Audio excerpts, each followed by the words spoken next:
আসসালামু আলাইকুম। সময় দরবারের একজন খাদেম এসে আমাকে জানালেন জাভেদ নামে একজন ভদ্রলোক আমার সাথে জরুরি ভিত্তিতে দেখা করতে এসেছেন। আমি বুঝতে পারলাম যে জাভেদ সাহেব তার পরিবারকে সঙ্গে নিয়ে এসেছেন।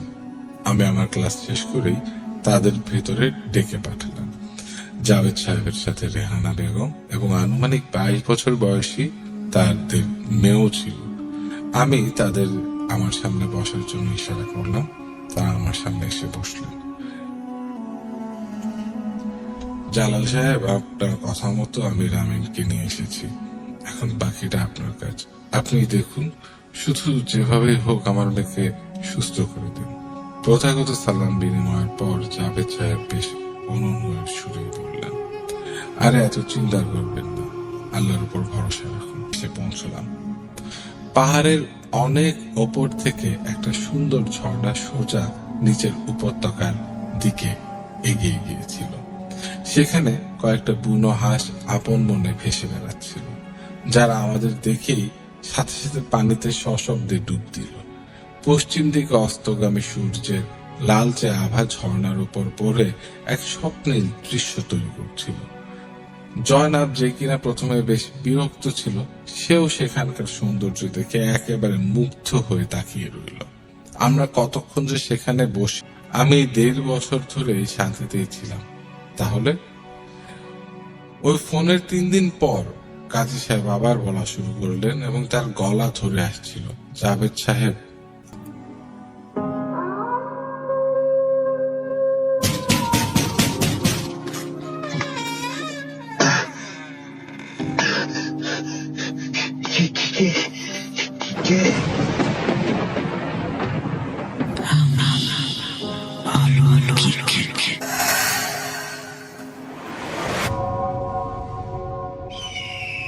কেমন লাগলো আমাদের আজকের এপিসোডের প্রথম ঘটনাটি? সৃষ্টি আছে আপনাদের সাথে এবং আপনার জীবনের ভয়ের যে কোনো অভিজ্ঞতা, ভয় নেই আপনার যে কোনো কথা, চিন্তা ভাবনা কিংবা পৃথিবীর যে কোনো অলৌকিক বিষয় যেটা নিয়ে আপনি জানতে চান, যেটা নিয়ে আপনি শুনতে চান, সেটি আমাদেরকে জানিয়ে দিতে পারেন আমরা অলৌকিক@gmail.com এই ইমেল অ্যাড্রেসে। আমরা চলে যাচ্ছি আমাদের পরের ঘটনায়।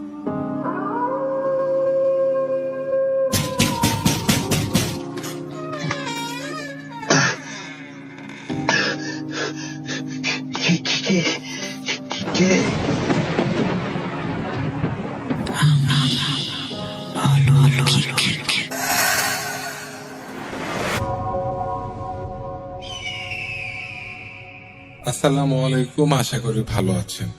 আর সবার প্রথম দেখাতেই পছন্দ হয়ে গিয়েছিল। অফিস থেকে বদলি হয়ে আমি ঢাকায় এলাম, তাই এই অচেনা শহরে থাকার জন্য একটা ভালো বাসস্থানের খোঁজ করাই ছিল আমার প্রথম এবং প্রধান কাজ, যা অল্প স্বল্প চেষ্টার পরেই আমি পেয়ে গিয়েছিলাম। আয়ান কাঁদছে নাকি?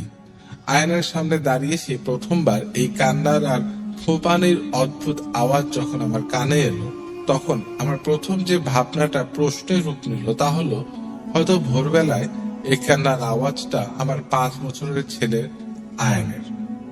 না, আয়ান তখন ঘুমাচ্ছে।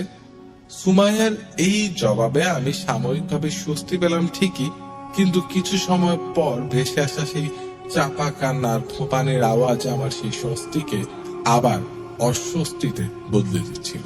ফলে আমার ভেতরে এক ধরনের তীব্র অস্থিরতা আর অস্বস্তি ছড়িয়ে পড়ল। এটা ছিল প্রথমবার। আর এরপর থেকেই ওই আয়নার সামনে দাঁড়ালেই কান্নার আর ফোপানের আওয়াজটা শোনা যেন একটা নিয়মিত ঘটনা হয়ে দাঁড়ালো। ফ্ল্যাটের ছোট্ট করিডোরের মতো একটা জায়গায় পূর্ব দিকে লাগানো ধূসর আর সোনালী রঙের মিশ্রণ তৈরি আয়নাটা। ওই ফ্ল্যাটে ওই একটাই জিনিস ছিল যা আমি আনি, আর না আমার পরিবারের অন্য কোনো সদস্য এনেছিল। ওই আয়নাটা এই ফ্ল্যাটে আগে থেকেই ছিল। করিডোরের ওয়াশ বেসিনের ঠিক ওপরে থাকা আয়নাটার ব্যাপারে আমাদের সবার ধারণাই ছিল যে সম্ভবত আমাদের আগে এখানে যে পরিবারটি থাকতো তারাই এটা কোনো কারণে ফেলে গেছে। কিন্তু অবাক করা ব্যাপার এটাই ছিল যে এত ভালো অবস্থায় থাকা সুন্দর দেখতে একটা আয়না, সেটাও আবার বেশ ভালো বড় আকারের। কে ফেলে গেল? আর যদি কেউ ফেলেই গিয়ে থাকে তাহলে ঠিক কেন ফেলে গেল? ফ্রেমটা ছিল পুরনো কাঠের, তাতে জটিল সব নকশা করা। কাঁচটা ছিল অদ্ভুত রকমের স্বচ্ছ। যাই হোক, এই ব্যাপারটা এমন দুশ্চিন্তার ছিল না যে এটা নিয়ে ফ্ল্যাট মালিকের সাথে আলাদা করে কথা বলতে হবে। বরং দুশ্চিন্তার বিষয় ছিল এটাই যে ওই আয়নার সামনে দাঁড়ালেই কানের মধ্যে ধীরে ধীরে ভেসে আসা সেই ফোপানের আওয়াজগুলো। আম্মু, আপনি কি কোনো আওয়াজ শুনেছেন? না বাবা, তুই শুনেছিস? সুমাইয়া, ফোপানের আওয়াজ? না তো, কই? তুমি কি খুব স্ট্রেসড রেজন? নতুন জায়গায় এসে হয়তো।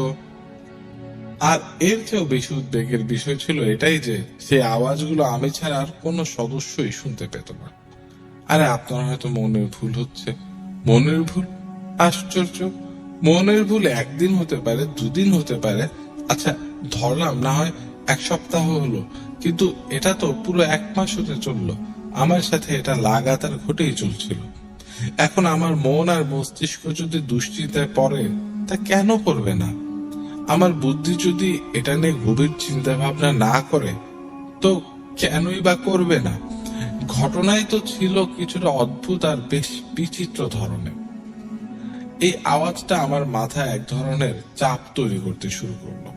আমার মাইগ্রেনের ব্যথা শুরু হলো, যা আমার আগে কখনো ছিল না। আমি রাতে ঘুমাতে পারতাম না। বারবার মনে হতো কেউ একজন আমার কানের কাছে কাঁদছে। যাই হোক, আমার মন এটা বলতে শুরু করেছিল যে এটা আমার মনের ভুল মোটেই নয়। এমনটাও ছিল না যে এই ফোঁপানি আর আওয়াজগুলো দিনের কোনো নির্দিষ্ট সময়ে শোনা যেত। ব্যাপারটা যত দীর্ঘায়িত হচ্ছিল, আমি ততই খেয়াল করলাম যে ওই আওয়াজগুলো সম্পর্ক রাত কিংবা দিনের বিশেষ কোনো সময়ে বাধা ছিল না, বরং এর সম্পর্কটা ছিল সরাসরি এই আয়নাটার সাথে। আর এই বিষয়টা আমি প্রায় 100খানেকবার যাচাই করে নিশ্চিত হয়েছি। কখনো খুব ভোরে ওঠে, কখনো দুপুর 12টায় আয়নার সামনে দাঁড়িয়ে, আবার কখনো গভীর রাতে যখন সবাই ঘুমিয়ে থাকতো, তখন আমি একা আয়নার সামনে গিয়ে দাঁড়াতাম। একটা খেয়াল অবশ্য আমার মনে আসছিল যে এই আওয়াজগুলো হয়তো আমার ফ্ল্যাটের লাগোয়া অন্য কোনো ফ্ল্যাট থেকে আসছে, কারণ এই এলাকার ফ্ল্যাটগুলো এমন ভাবে একে অপরের সাথে লাগানো ছিল যে একটা দেয়ালের সাথে অন্যটার একেবারে জোড়া লাগানো ছিল। আমার তখন মনে হলো হয়তো অন্য কোনো ফ্ল্যাটে কোনো এক ব্যক্তি ব্যথা অথবা যন্ত্রণায় এমন ভাবে কাতরাচ্ছে। এটা সত্যি ছিল যে ছোটবেলা থেকে আমার শ্রবণ শক্তি ছিল অন্যদের তুলনায় বেশ প্রখর। যে আওয়াজ সাধারণ মানুষ 2-3 মিনিট পরে শুনতে পেত, সেটা আমার কানে 2 মিনিট আগেই পৌঁছে যেত। এই বিষয়টা পুরোপুরি নিশ্চিত হবার জন্য আমি ডানে বায়ে আগে পিছে কয়েকটা ফ্ল্যাটে খোঁজ নিতে গিয়েছিলাম। আমি পাশের ফ্ল্যাটের ভাবিকে জিজ্ঞেস করলাম, আপনার বাসায় কি কোনো সমস্যা, মানে কেউ কি অসুস্থ? উনি এমন ভাবে আমার দিকে তাকালেন যেন আমি খুব অদ্ভুত প্রশ্ন করেছি। আমি ওপরের আঙ্কেলকে জিজ্ঞেস করলাম, ফলাফল একই। কিছুদিন পর আমি খেয়াল করলাম বিল্ডিং এর লোকেরা আমাকে একটু এড়িয়ে চলছে।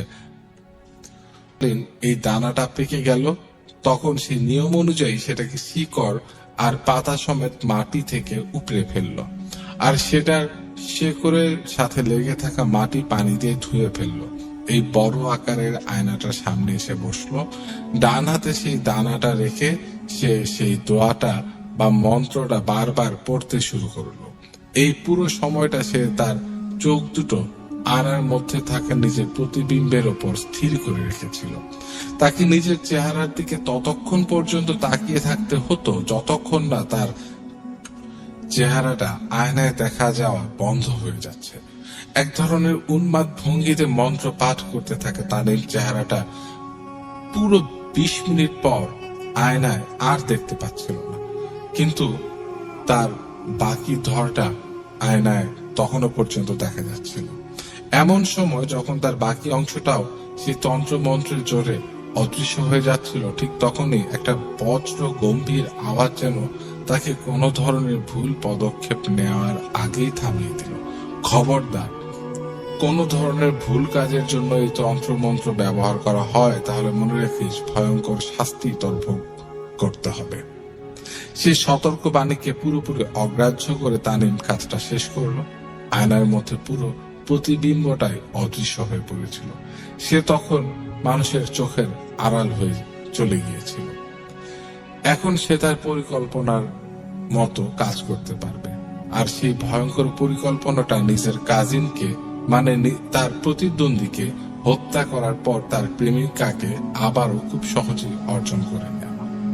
এই তন্ত্র মন্ত্রের মাধ্যমে সে মানুষের চোখের আড়াল থেকে সাপও মেরে ফেলত, আবার লাঠিও ভাঙত না। আর হলেও ঠিক তাই, নিজের প্রতিদ্বন্দ্বীকে সে ঘুমন্ত অবস্থায় গলা টিপে হত্যা করে তার অর্ধেক লক্ষ্যে সফল হয়ে গেল। পুলিশ কোনো সূত্র খুঁজে পেল না যে হত্যাকারী কে ছিল। শেষ পর্যন্ত এটাই প্রচারিত হয়ে গেল যে নিহত ব্যক্তি কোনো এক হাওয়া বা অশুভ শক্তির হাতে খুন হয়েছে। এভাবেই ঘটনাটা সমাপ্তি হয়। কিন্তু সামনে এটা এক রহস্যে ভরা ঘটনার জন্ম দিল। তানিম নিজেও অবাক হয়ে গেল।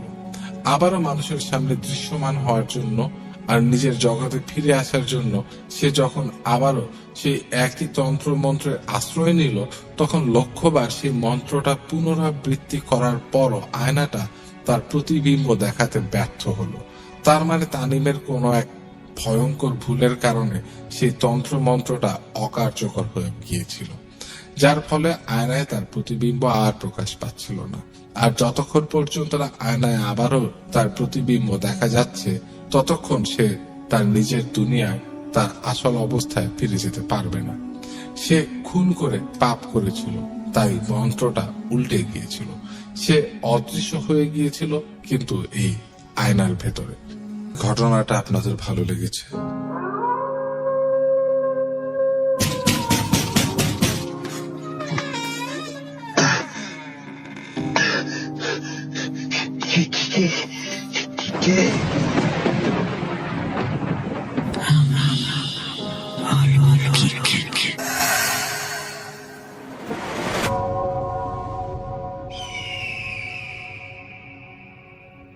এই ছিল আমাদের আজকের অলৌকিক। আগামী সপ্তাহে আবারও চলে আসবো নতুন এপিসোডের নতুন নতুন সব ঘটনা নিয়ে, এবং আপনার ঘটনার অপেক্ষায় থাকলাম। আমাদেরকে লিখে পাঠান আপনার ভয়ের অভিজ্ঞতাগুলো আমরা অলৌকিক@gmail.com এই ঠিকানায়। ভালো থাকবেন, শুভরাত্রি। ডাক্তার সাহেব, ওর কি সেন্স আছে? কিছু একটা আছে, তবে সেটা সেন্স না, সেটা lozenges. Lozenges, where only common sense is missing. Excuse me? What?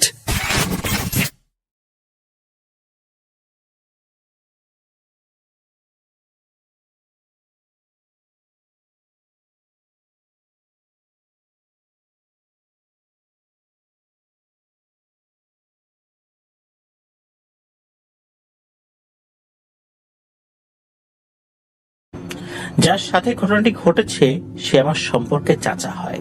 তার নাম জিহাদ। সে পেশায় একজন কৃষক। ছোটবেলা থেকেই সে খুবই সাহসী এবং ডানপিটে, ভয় ডরহীন একজন মানুষ। আমাদের গ্রামে একজন লোক ছিল তখন, সে পেশায় একজন ব্ল্যাক ম্যাজিশিয়ান। মূলত এই আব্দুল গুণিন বিদ্যা প্রয়োগ করত। সে 2008 সালে মারা গিয়েছে। তার নাম আব্দুল। সেও সম্পর্কে আমার দাদা হতেন।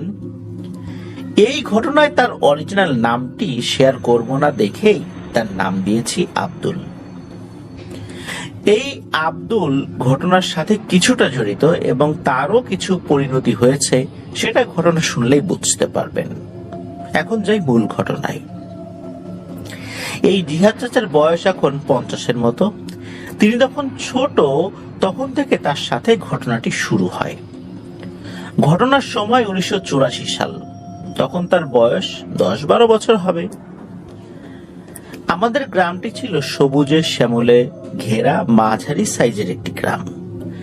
গ্রামের বেশিরভাগ মানুষ ছিল দিনমজুর।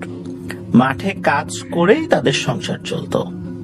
আমাদের গ্রামে ওই সময় প্রচুর পরিমাণে ঘোড়দৌড় এবং ষাঁড়ের লড়াই হতো, যেটা দেখতে দূর দূরান্ত থেকে বহু মানুষ হাজির হতো। গ্রামের ষাঁড়ের লড়াই দেখতে দেখতে এই জিহাদ চাচার একটা ষাঁড় পোষার খুব শখ হয় এবং সে চিন্তা করে যে ষাঁড়ের লড়াইয়ে তার পোষা ষাঁড়টা একদিন চ্যাম্পিয়ন হবে। এই আশা বুকে বেঁধে তার দিন কাটতে থাকে। আমাদের গ্রামের ঈদগাহের পাশে জালালের বাগান নামে বিশাল একটি বাগান রয়েছে, যে বাগানের পাশ দিয়ে একসময় মানুষ একা হেঁটে যেতে হাঁটু কাঁপতো ভয়ে। এখন আশেপাশে অনেক বাড়িঘর হয়েছে, যদিও ভয় অনেকটা কমে গিয়েছে। কিন্তু গভীর রাত্রে যদি কেউ ওই বাগানের পাশ দিয়ে হেঁটে যায়, তাহলে সে কোনো এক অশরীরীর সম্মুখীন হবে, এটা নিশ্চিত। এই জালালের বাগানটি বিশাল জায়গা জুড়ে অবস্থিত। এই বাগানের দুপাশ দিয়েই তখন মাটির রাস্তা ছিল, এখন সেই রাস্তা পাকা হয়েছে। ঈদগাহের পেছনে যেখান থেকে জালালের বাগান শুরু, একদিন সেখানেই জিহাদ চাচাদের একটা দোকান ছিল। জিহাদ চাচার বাবা যখন হাটে যেতেন, তখন জিহাদ চাচাকে দোকানে রেখে যেতেন। 10-12 বছরের একটা ছেলে, অনেক সাহসী, তাই তাকে দোকানে রেখে যেতেন, কারণ হাটের দিন হাট করে আসতে আসতে জিহাদ চাচার বাবার অনেক রাত হয়ে যেত। ওই সময়ে জিহাদ চাচাই দোকানে বসতো। জিহাদ চাচার বড় আরো 3 ভাই ছিল, কিন্তু জিহাদ চাচার বাবা তাদের দোকানে রাখতেন না। দোকানটা ছিল মুদির দোকান। এলাকার মানুষ ওখান থেকে টুকটাক কেনাকাটা করত। সে কোথাও কাজে গেলে দোকানে জিহাদ চাচাকে রেখে যেতেন। মূলত জিহাদ চাচার দোকানের গা ঘেঁষেই জালালের সেই ভয়ঙ্কর বাগান। এমনই একদিন জিহাদ চাচার দোকানে বসে আছে। রাত তখন আনুমানিক 8টা কি 9টা। সেই 1984-85 সালের দিকে রাত 8টা-9টা মানে তো গভীর রাত। তখনও জিহাদ চাচার বাবা হাট থেকে ফেরেন নাই। দোকানে একটা হারিকেন জ্বলছে। জিহাদ চাচাও তার বাবার আসার অপেক্ষায়। একটা সময় জিহাদ চাচা খেয়াল করেন দোকানের পেছনে যে গাছগুলো রয়েছে, সেখানে মনে হচ্ছে কেউ হাঁটছে আর গাছগুলো নড়ছে। উনি ছোট মানুষ, তাই বিষয়টা এতটা আমলে নেন নাই।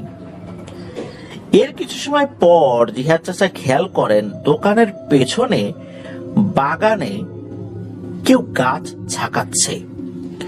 উনি তখন বয়সে ছোট হলেও বাগানের ভয়াবহতাটা সম্পর্কে কিছুটা জানতেন।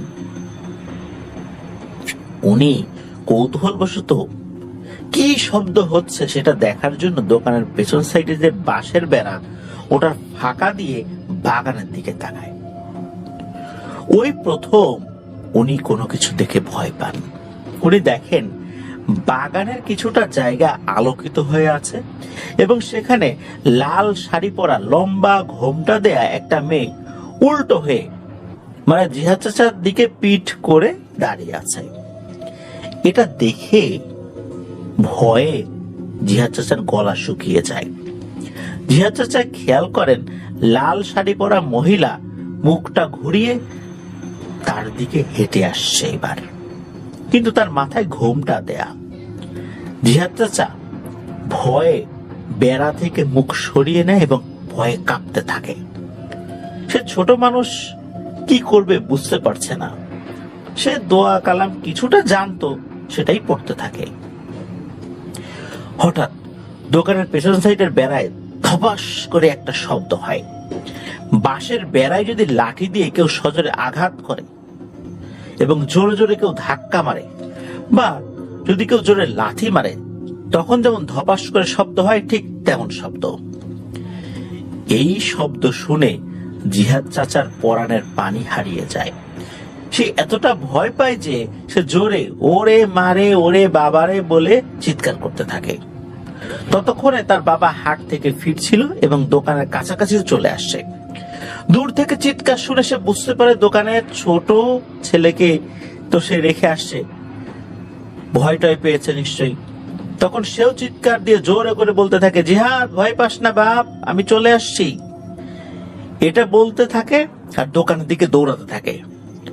2 মিনিট পর সে দোকানে পৌঁছায়। দোকানে এসে দেখে জিহাদের চোখে মুখে আতঙ্কের ছাপ। জিহাদের মুখের দিকে তাকালে মনে হচ্ছে সে খুব খারাপ কিছু দেখেছে। জিহাদ বড় বড় চোখ করে তার বাবার দিকে তাকিয়ে আছে আর ভয়ে থরথর করে কাঁপছে। দোকানের আশেপাশে কোনো বাড়িঘর না থাকায় জিহাদ চাচার চিৎকার কেউ শুনতে পারেনি। তখন তার বাবা জিহাদকে বুকে জড়িয়ে নেয় এবং মুখে পানি ছিটালে জিহাদ চাচা কিছুটা শান্ত এবং স্বাভাবিক হন। তখন তার বাবাকে সে কি দেখেছে বিষয়টা খুলে বলেন। তখন জিহাদ চাচার বাবা তাকে অভয় দিতে থাকে। ছোট মানুষ ভয় পেলে সমস্যা হতে পারে, তাই সে নিজের ছেলেকে বুকে জড়িয়ে অভয় দিতে থাকেন। এরপর জিহাদ চাচার বাবা দোকান বন্ধ করে বাড়ির উদ্দেশ্যে রওনা হন। জিহাদ চাচার বাবা হাট থেকে যে বাজার করেছে সেই বাজারের ব্যাগ বাম হাতে আর জিহাদ চাচার ঘাড়ে ডান হাত রেখে বাড়ির উদ্দেশ্যে হাঁটতে থাকেন। দোকান থেকে বাড়ির দূরত্ব 7 থেকে 8 মিনিটের পথ। 5 মিনিটের পথ ওই বাগানের পাশের রাস্তা দিয়ে যেতে হবে। জিহাদ চাচার বাবা ছিলেন তৎকালীন গ্রামে যত সাহসী মানুষ ছিল তাদের ভিতরে অন্যতম এবং দুর্দান্ত একজন মানুষ। রাতে চলাচলের সময় হাতে একটা লাঠি রাখতেন। তো বাবার ছেলে বাগানের পাশ দিয়ে হেঁটে যাচ্ছে। জিহাদ চাচার হাতে ছিল হারিকেন। এই হারিকেন নিয়েই রাতের দোকান থেকে তার বাবা বাড়িতে ফিরত। তো বাগানের শেষ প্রান্তে যখন আসে তারা, তখন দেখে 8 থেকে 10 হাত দূরে শাড়ি পরা সেই মহিলাটি দাঁড়িয়ে আছে। এটা দেখে জিহাদ চাচার বাবা বুঝতে পারে তার ছেলে এই জিনিসটাকে দেখেই ভয় পেয়েছে। তখন জিহাদ চাচার বাবা জিহাদ চাচাকে বলে, আব্বা চোখ বন্ধ কর, আমি না বললে চোখ খুলবি না, যাই হয়ে যাক আমি না বলা পর্যন্ত চোখ খুলবি না। তখন জিহাদ চাচা চোখ বন্ধ করে। জিহাদ চাচার বাবা ওই অশরীরীর উদ্দেশ্যে বলে ওঠে, আমার ছেলে অনেক ভয় পেয়েছে, এখন আমাদের বাড়ি যেতে দে। তোর যদি সাহস থাকে আমার সামনে আসিস। আজ আমার ছেলে সাথে আছে বলে তোকে কিছু বললাম না। এটা বলে জিহাদ চাচার বাবা হাঁটা শুরু করে, পেছনে আর তাকায় না। কিন্তু এসব কথা শুনেও অশরীরীটা কোনো শব্দও করে না এবং কোনো ভয়ও দেখায় না। জিহাদ চাচা আর তার বাবা বাড়িতে পৌঁছায়। তারপর জিহাদ চাচাকে লোহার পানি গরম করে খাওয়ানো হয়। জিহাদ চাচা কিছুটা ভালো অনুভব করেন। এভাবে কেটে যায় কিছুদিন। একদিন রাত্রে জিহাদ চাচার বাবা দোকান বন্ধ করে হারিকেন নিয়ে বাড়িতে ফিরছিলেন একাই। তার হাতে ছিল একটা হারিকেন, আর এক হাতে ছিল রাতে চলাচল করার সেই লাঠিটা, যেটা রাত্রে চলাচলের সময় উনি সবসময় সাথে রাখতেন। জালালের বাগানে অনেক পুরনো এবং বিশাল বিশাল আম গাছ ছিল, বিশাল বিশাল বেত গাছ ছিল, বিশাল বাঁশঝাড় ছিল। দিনের বেলায় সূর্যের আলো ঠিক মতো ঢুকতো না জালালের বাগানে। তখন ছিল গরমের সময়, আমের সিজন। জিহাদ চাচার বাবা বাগানের পাশ দিয়ে যাচ্ছিলেন, তখন গাছ থেকে কয়েকটা আম মাটিতে পড়ার শব্দ হয়। তখন তিনি শব্দ পেয়ে বুঝতে পারেন আম পড়ে গেছে গাছ থেকে। তো তিনি ভাবেন যাই আমগুলো কুড়িয়ে বাড়িতে নিয়ে যাই। তখনও আম পাকার সময় হয়নি।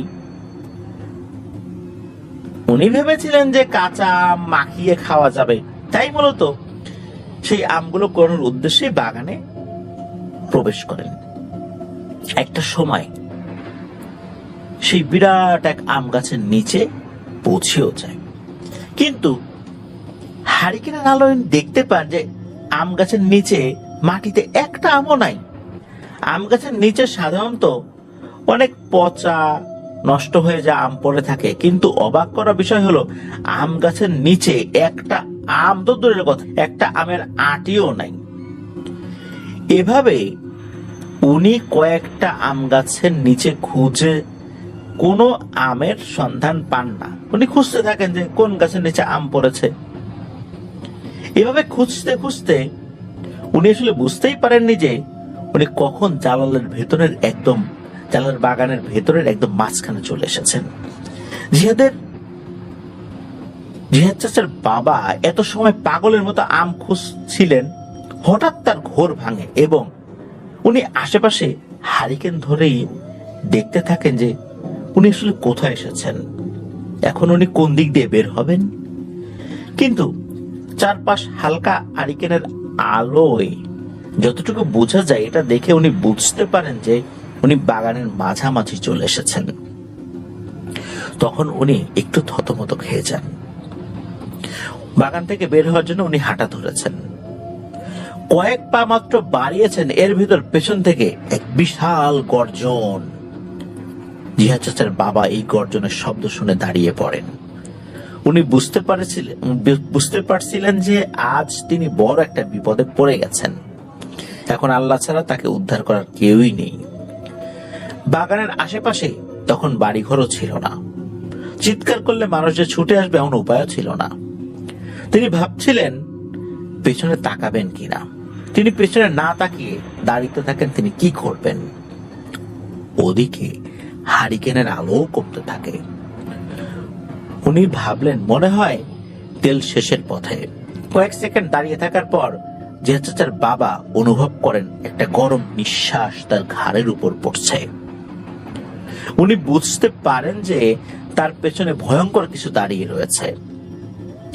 জিহাদ চাচার বাবা তখন পেছনে ঘুরে তাকান এবং দেখেন বিশাল আকৃতির একটা শেয়াল তার পেছনেই দাঁড়িয়ে আছে এবং তার দিকে রাগান্বিত চোখে তাকিয়ে আছে। শেয়ালটি দেখতে সাধারণ শেয়াল থেকে অনেক বড় এবং বিশাল বিশাল লোমের অধিকারী। শেয়ালটি লাল চোখে জিহাদ চাচার বাবার দিকে আছে। জিহাদ চাচার বাবা বুঝতে পারেন যে এটা স্বাভাবিক কোনো শেয়াল না। আজ উনি বড় একটা বিপদে পড়ে গেছেন। কি করবেন, তখন তার কি করা উচিত উনি বুঝতে পারছেন না। দৌড় কি দিবেন নাকি দৌড় দিবেন না, চিৎকার করবেন, কোনো কিছু তার মাথায় ঢুকছে না। ওই অবস্থাতে তিনিও শেয়ালের দিকেই তাকিয়ে রয়েছেন। শেয়ালটিকে দেখে মনে হচ্ছিল শেয়ালটি খুবই ক্ষুধার্ত, বহুদিন পর তার শিকার খুঁজে পেয়েছে। এভাবেই জিহাদ চাচার বাবা আর শেয়ালের চোখাচোখিতে কেটে যায় কয়েক মিনিট। জিহাদ চাচার বাবাও তো অনেক সাহসী, তারপরও উনি বেশ ভয় পেয়ে যান। হঠাৎ নীরবতা ভেঙে শিয়ালটি মানুষের কণ্ঠে বলে ওঠে, কিরে, চিনতে পারছিস আমাকে? সেদিন তো আমাকে খুব হুমকি দিলি যে একা তোর সামনে আসতে। আজকে একাই আসলাম তোর সামনে, এখন কি করবি কর। আমাকে চ্যালেঞ্জ করিস, আমাকে বাহাদুরি দেখাস। আজ দেখবো তোর কত সাহস আর কত দম। তখনই দপ করে হারিকেনের আলো নিভে যায়। ওই অবস্থাতে জিহাদ চাচার বাবা নিজের জীবনের আশাই ছেড়ে দেন। তিনি ভাবেন আর হয়তো পরিবারের সাথে কখনো দেখা হবে না, হয়তো উনি বেঁচে ফিরতে পারবেন না। কিন্তু কোন জীবিত মানুষ কি মৃত্যুকে এত সহজে বরণ করে নিতে চায়? দেয়ালে পিঠ থেকে গেলে মানুষ শেষ চেষ্টা করে, আর জীবিত মানুষ বেঁচে থাকার জন্য জীবনের সবকিছু উজাড় করে দেবে, এটাই স্বাভাবিক। তখন জিহাদ চাচার বাবা বলে, আমি যা করেছি ভুল করেছি, আমাকে যেতে দে। আমার পরিবার আছে, সন্তান আছে, আমার কিছু হলে ওদের কি হবে? আমি অন্যায় করছি, আমাকে মাফ করে দে। তখন শেয়াল রূপী অশরীরটি বলে ওঠে, এই বাগানে আমি অনেকেরই সমাধি করেছি, আজ তোর সমাধি করব। এটা শুনে জিহাদ চাচার বাবা চিন্তা করেন, যাই হয়ে যাক, লাঠি তার হাত থেকে উনি ফেলবেন না।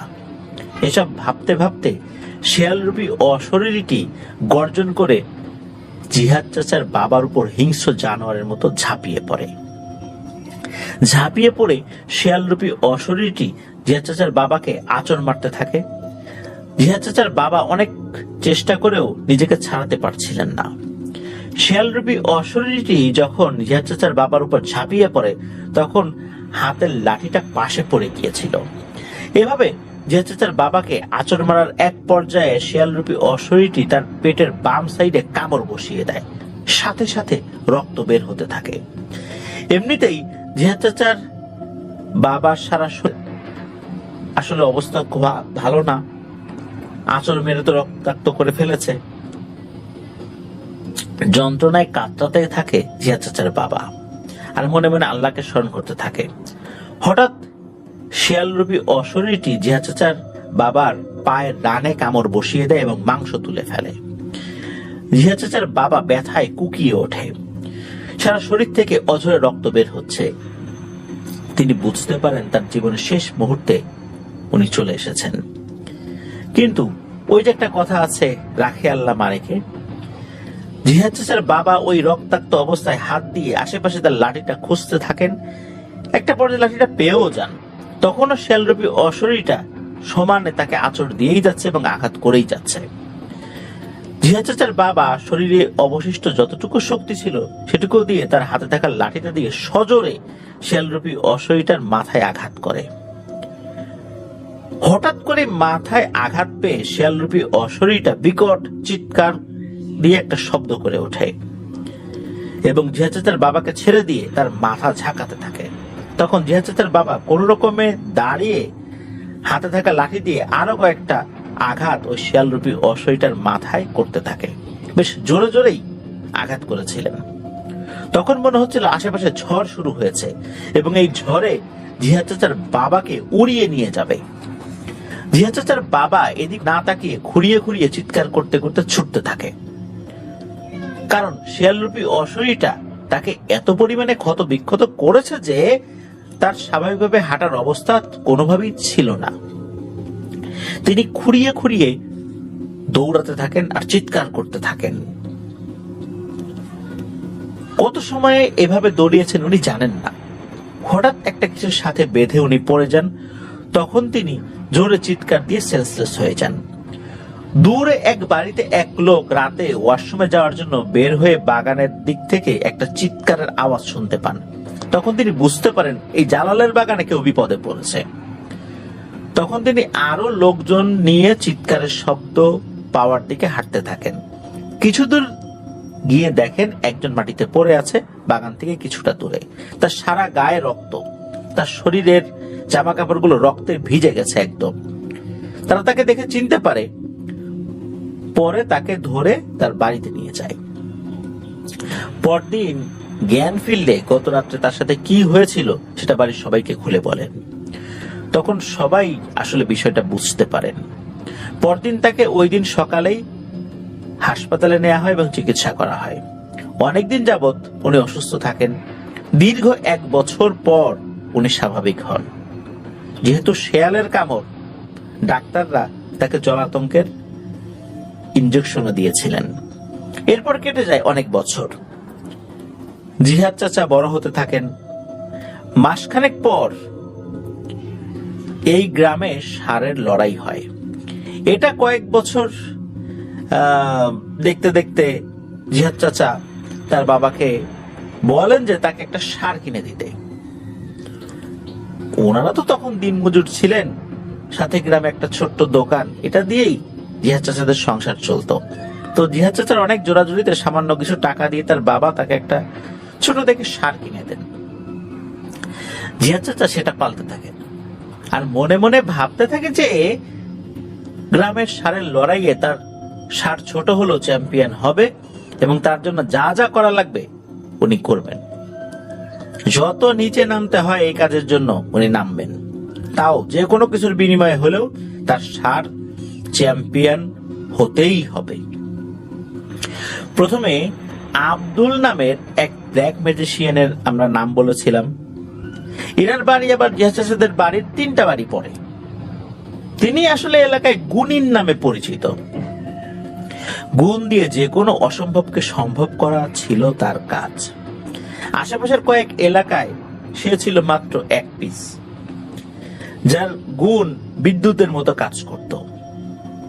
এই গুণটা একরকমের ব্ল্যাক ম্যাজিক। শ্মশানের মাটি, বিধবা নারীর সিঁদুর, জোড়া কবরের মাটি, আত্মহত্যা করা নারীর কাফনের কাপড়, যে কোনো প্রাণীর রক্ত, এসব দিয়েই সে সাধারণত তার ক্ষমতা চালাতো। এই আব্দুল গুণ দিলে কাজ হতো না এমন কোন রেকর্ড ছিল না তখনকার সময়। সেই 1970, 80, 90 দশকে এই আব্দুল ছিল এক আতঙ্কের নাম। তখনকার সময় প্রচুর পরিমাণে ষাঁড় লড়াই এবং ঘোড়ার দৌড় হতো। এতে এই আব্দুল অনেক টাকার বিনিময়ে গুণ দিয়ে গরু ঘোড়াকে চ্যাম্পিয়ন বানাতো। জিহাদ চাচা একদিন এই আব্দুলের কাছে গিয়ে বলেন যে, চাচা আমার জীবনে একটা শখ রয়েছে। তখন আব্দুল বলেন, কি রে বাবা, কি শখ? তখন জিহাদ চাচা বলেন, আমার গরুটাকে জেতার জন্য আমি সবকিছু করতে রাজি। তখন আব্দুল হেসে বলেন, আরে বেটা, তুই তো ছোট মানুষ, এসব করিস না। তাছাড়া তোর গরু ছোট, এরা তো মাঠেই দাঁড়াতে পারবে না, এগুলো করলে তোরই ক্ষতি হবে রে বাপু। তখন জিহাদ চাচা অনেক কাকুতি মিনতি করে। আব্দুল যদিও বারবার না করেছিল, কারণ একে তো গরুটা ছোট, আর জিহাদ চাচা ছোট মানুষ, এগুলো একটা প্রভাব তো রয়েছে, গরুর উপরও রয়েছে আর গরুর মালিকের উপরও রয়েছে। অনেক সময় পেরাপিরির পর একটা সময় রাজি হয় আব্দুল। তিনি জিহাদ চাচাকে বলেন সে তার গরুকে চ্যাম্পিয়ন বানাবে, কিন্তু জিহাদ চাচাকে কিছু জিনিস এনে দিতে হবে, যদি পারে তাহলে সে কাজটি করবে। তবে যাই হয়ে যাক, কেউ জানবে না। জিহাদ চাচা তার ষাঁড়কে জেতাতে যে কোনো কাজ করতে রাজি। তখন আব্দুল জিহাদ চাচাকে বলে যে আজকে রাত্রে অমুক জায়গায়, মানে একটা জায়গার কথা বলে দেয়, ওই জায়গায় একটা খেজুর গাছের মাথায় একটা হাড়ি ঝুলানো থাকবে, ওই জিনিসটা গভীর রাত্রে তোকে একা গিয়ে আনতে হবে। জিহাদ চাচা সাথে সাথে রাজি হয়ে যায়, কোনো কিছু না ভেবেই, কারণ ষাঁড়কে জেতানো তো তার একটা সারা জীবনের স্বপ্ন। স্বপ্নকে বাস্তবায়ন করতে সে ভালো খারাপ সব কাজই করতে রাজি। তার বয়স কম, তখন সে কৈশোরে পদার্পণ করেছে, আর এসব জিনিস চিন্তা করবে না খারাপ কিছুর পরিণাম, এটাই স্বাভাবিক ওই বয়সে। তাছাড়া তিনি ছিলেন বেশ সাহসীও, ভয় ডরহীন মানুষ। আর এর মধ্যে বড় ধরনের একটা ভয় তো সে পেয়েছেই। ওই ভয় পাওয়ার পরেও কিন্তু বেশ কয়েক বছর কেটে গেছে। তখন তার বয়স 17 বছর বা 18 বছর হয়েছে আর কি, মানে বছর 5 কিন্তু পার হয়ে গেছে ইতোমধ্যে। আর এত বড় ধরনের একবার ভয় পাওয়ার পর ভয়ের ছিটে ফুটাও এখন আর তার ভিতরে নাই। তার একটাই কথা, ষাঁড়ের লড়াইয়ে জিততে হবে। তখনকার সময়ে প্রথম পুরস্কার ছিল একটা রেডিও, এটাই তার শখ। তো যেই ভাবা সেই কাজ, জিহাদ চাচা অপেক্ষা করতে থাকে কখন বের হবে। বাড়ির সবাই ঘুমিয়ে গেলেও সে ঘুমের ভান ধরে জেগে থাকে আর অপেক্ষা করতে থাকে গভীর রাতের। অবশেষে গভীর রাত্রে সে বাড়ি থেকে বের হয় খেজুর গাছের উদ্দেশ্যে। বাড়ি থেকে 10 মিনিট হাঁটার পর সেই খেজুর গাছের ওখানে উনি পৌঁছান। জায়গাটা উনি আগে থেকে চিনতেন এবং আব্দুলের কথা মতো সেখানে উনি পৌঁছেছেন। তখন আকাশে চাঁদের আলো ছিল, জ্যোৎস্না ছিল না, তবে চাঁদের আলোতে আশেপাশে মোটামুটি দেখা যায় আর কি। কম বয়সী এক ছেলে, তার উপর গভীর রাত, চারদিকে কোনো প্রাণের অস্তিত্বই নাই। মাঝে মাঝে ঝিঝি পোকার ডাক শোনা যাচ্ছে দূর থেকে। দূরে খুব আলতো ভাবে শেয়ালের ডাকের আওয়াজ কানে ভেসে আসছে। শেয়াল যখন একপাশে ডাকে, মনে হচ্ছে চতুর্দিক থেকে আরো অনেক শেয়ালও ডেকে ওঠে, তবে সেগুলো তার থেকে অনেক অনেক দূরে। চারদিকে এমন নীরবতা, আর নীরবতার মধ্যে ঝিঝি পোকার ডাক আর শেয়ালের দূরের থেকে ভেসে আসা আওয়াজ বেশ গা ছমছমে পরিবেশ সৃষ্টি করে। খেজুর গাছগুলো যেখানে, ওখানে হাড়ি খুঁজতে থাকে জিহাদ চাচা। যে কোনো একটা খেজুর গাছে তো দড়ি বাঁধা আছে, দড়ি বাঁধা থাকে, দড়ির সাথে হাড়িও বাঁধা থাকে। মূলত হাড়ি সমেত দড়ি আনতে বলা হয়েছিল, অথবা শুধু দড়ি আনতে বলা হয়েছিল, যাই হোক উনি খুঁজতে থাকেন। একটা সময় দড়ি ঝোলানো একটা খেজুর গাছ উনি দেখতে পান। জিহাদ চাচা যে বাড়ি থেকে এত রাত্রে এই খেজুর গাছ অবধি আসছেন, এত সময় উনি কোনো কিছু দেখেন নাই এবং ভয়ও পান নাই। উনি তো খেজুর গাছে উঠতে শুরু করেন। আব্দুল জিহাদ চাচাকে বলেছিল যে যখন খেজুর গাছে উঠবা তখন ওই দড়িটা অটো নড়াচড়া করবে। গাছ নড়ার কারণে দড়িটা নড়বে বিষয়টা এরকম না। সাপকে যদি লেজ ধরে মাথার নিচের দিকে দিয়ে ঝুলিয়ে রাখা হয়, তখন সাপ যেভাবে নড়াচড়া করে ওইভাবে কিন্তু নড়বে। মনে হবে দড়ির এই মাথাটা উপর দিকে উঠে যাচ্ছে সাপের মতো। তবে এক টানে দড়িটা নিয়ে নিবা, ভয় পাবা না। একটা সময় জিহাদ চাচা খেজুর গাছের মাথায় উঠেও যায়, দড়ির কাছে পৌঁছায়। তখনও কিন্তু দড়িটা একটা জীবন্ত সাপের মতো নড়াচড়া করছিল। জিহাদ চাচা কিছু সময় অপেক্ষা করে হঠাৎ দড়িটাতে হাত দেয় এবং দড়িটা তার হাতের ভিতরে চলে আসে। কোনো বাধা বিঘ্ন ছাড়াই দড়িটা তার হাতের ভিতরে চলে আসে। দড়িটাতে কোনো হাড়ি বাঁধা ছিল না। যদি হাড়ি বাঁধা থাকতো তখনও শুধু ওই দড়িটাই নিতে হতো। তিনি দড়িটা নিয়ে গাছ থেকে নিচে নামতে শুরু করেন। তখন খেজুর গাছ নড়াচড়া শুরু করে। মনে হচ্ছে খেজুর গাছটা মানুষের মতো নড়াচড়া শুরু করে দিয়েছে। তখন জিহাদ চাচা কিছুটা ভয় পান। উনি অবশ্য নিচে নেমেও চলে আসেন। খেজুর গাছ থেকে নামার পর জিহাদ চাচা বাড়ির উদ্দেশ্যে হাঁটা শুরু করেন। কয়েক কদম হাঁটার পর পেছন থেকে সাউন্ড আসে, জিহাদ, দড়িটা নিস না। তুই যে কাজটা করতে যাচ্ছিস সেটা কোনো ভালো কাজ না, এটাতে তোর বিপদ হতে পারে। দড়িটা রেখে যা। জিহাদ চাচা এসব আওয়াজ শুনে ভয় পান, কিন্তু পেছনে তাকান না। কারণ আব্দুল বলেছিল দড়ি নিয়ে আসার সময় পেছন থেকে যত সাউন্ড আসুক উনি যেন পেছনে না তাকান। জিহাদ চাচা দৌড়াতে থাকেন। তখন পেছন থেকে আবার সেই সাউন্ড ভেসে আসে, জিহাদ, তুই কথা রাখলি না, এর জন্য তোকে ভুগতে হবে। জিহাদ চাচা দৌড়ে বাড়িতে চলেও আসেন। বাড়িতে এসে উনি ঘুমিয়ে পড়েন। পরদিন সকালে তিনি আব্দুলের কাছে গিয়ে দড়িটা দেন এবং গত রাত্রে কি হয়েছে বিষয়টা খুলে বলেন। যখন আব্দুল বলেন, ওরে ভাতিজা রে, সবে তো শুরু, আজকে রাতে তোমাকে কঠিন পরীক্ষা দিতে হবে। যদি এই পরীক্ষায় তুমি পাশ করো তাহলে তোমার কাজ হয়ে যাবে। জিহাদ চাচার নাছর বান্দা, সে কোনো কিছু না ভেবেই বলে, যা করতে হয় আমি করব। তখন আব্দুল বলে, আজ রাতে তোমাকে অমুক জায়গায় একটা শ্মশানে যেতে হবে। সেখানে গতকাল একটা মেয়েকে দাহ করা হয়েছে। যেখানে দাহ করা হয়েছে সেখান থেকে এক মুঠো মাটি আনতে হবে তোমাকে। আর মাটি আনার সময় তোমার শরীরে কোনো কাপড় রাখা যাবে না। শ্মশানটা ছিল গ্রামের একদম শেষ প্রান্তে এবং চারপাশে ছিল বিশাল বিশাল বাগান। দিনের বেলায় মানুষ সেখানে যেতে ভয় পেত। জিহাদ চাচা শ্মশানটি চিনতেন, কারণ সেটা ওনাদের গ্রামেই। আব্দুল আরো বলেন, আমি একটা কৌটা দিব, ওই দাহ করার জায়গার মাটি তুমি এই কৌটায় রাখবা এবং কৌটা যেন হাত থেকে পড়ে না যায়। যদি কৌটা পড়ে যায় বা কোনো কারণে হাতছাড়া হয় তাহলে তুমি বেঁচে ফিরতে পারবা না।